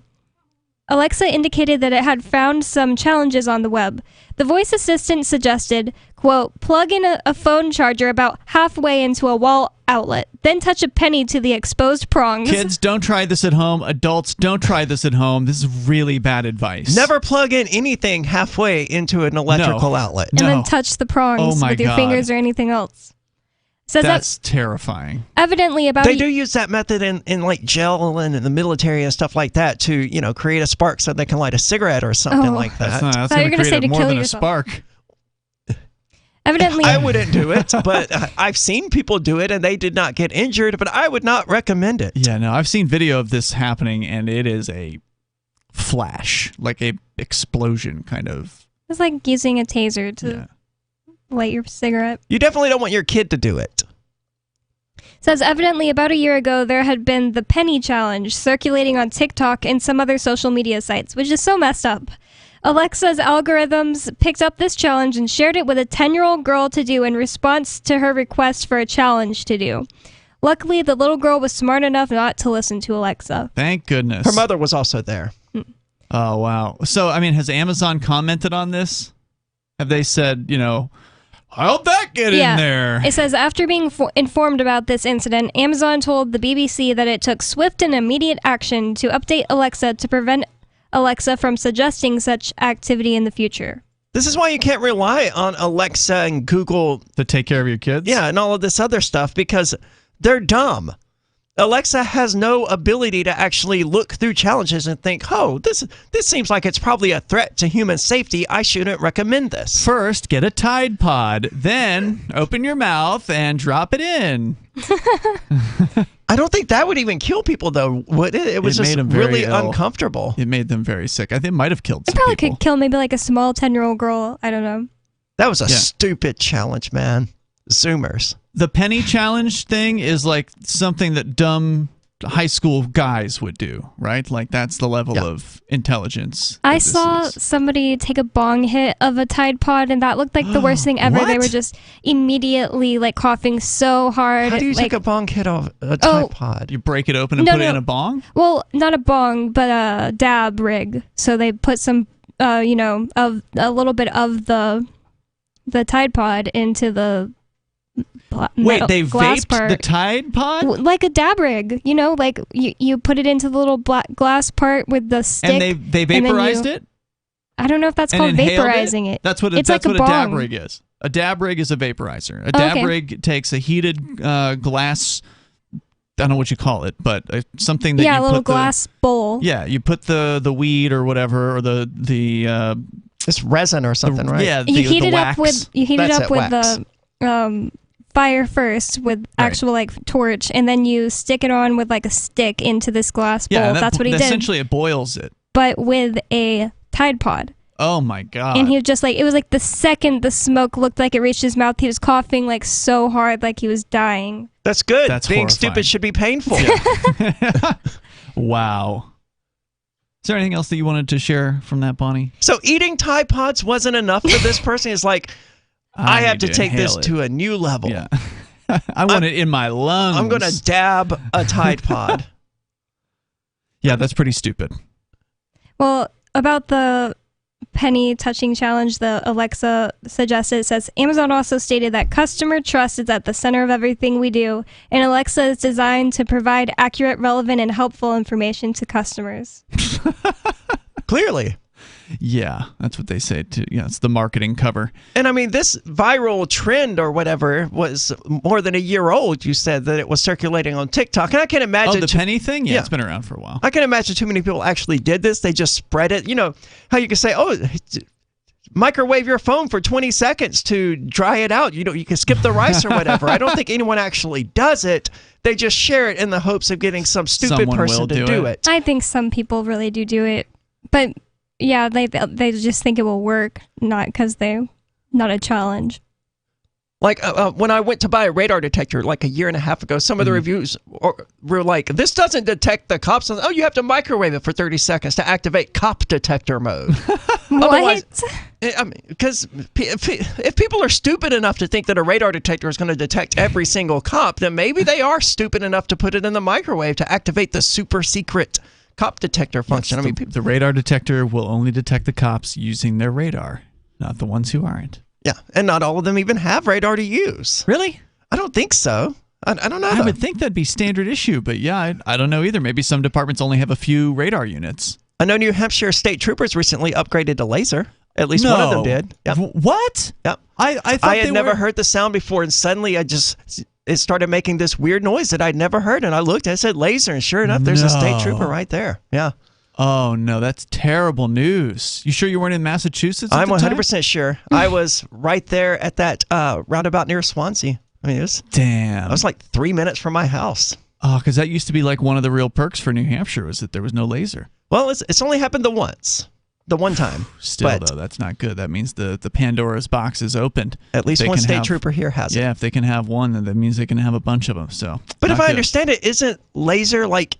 it may be more accurate for them, but isn't it more narrow? Like they have to point it at this specific area? So they know it's you. That's the problem with laser is once you get hit by laser, you're done for. Like Yeah. there's no doubt. You can't say, "Oh no, it was the car behind me," or whatever. You can. There's nothing. They've got you. So when the laser indicator goes off on your radar, it just It's already means, too late. Yeah, you've been hit. If they pull you over, then you're going to get pulled over, or they're giving you a heads up that that's likely to happen. If you were speeding, there's a good chance you're getting pulled over in that case. You don't get the heads up. Like with radar, you can detect it over a hill, and then you can slow down before you get to them. With laser, they're already seeing you. Out of time for tonight, and join us tomorrow night when Conan is going to be back on the show. I'm looking forward to it. Yeah, we'll have a little reunion with him, and I think we're going to talk about mass psychosis, so that'll be fun. I've been looking forward to discussing that. See you tomorrow night. Online in the meantime at freetalklive.com. If you want to know the latest about Free Talk Live before we go on the air, all you need to decide is how you want it delivered. It's your choice. Visit news.freetalklive.com to receive our usually weekly news updates by email. Plus, we have a Twitter account at twitter.freetalklive.com, and you can follow us on the decentralized Mastodon platform at toot.freetalklive.com. So please follow us at toot.freetalklive.com and sign up for our emails at news.freetalklive.com. Do you feel like your nation, state, or community no longer holds your values? Have you dreamt of a place where people agree that liberty is important and are free to pursue their projects so long as they respect the property of others? There are many people just like you that are discovering freeprivatecities.com. Their social media links are at the upper right of the page at freeprivatecities.com. All skill levels will be needed when the first of the Free Private Cities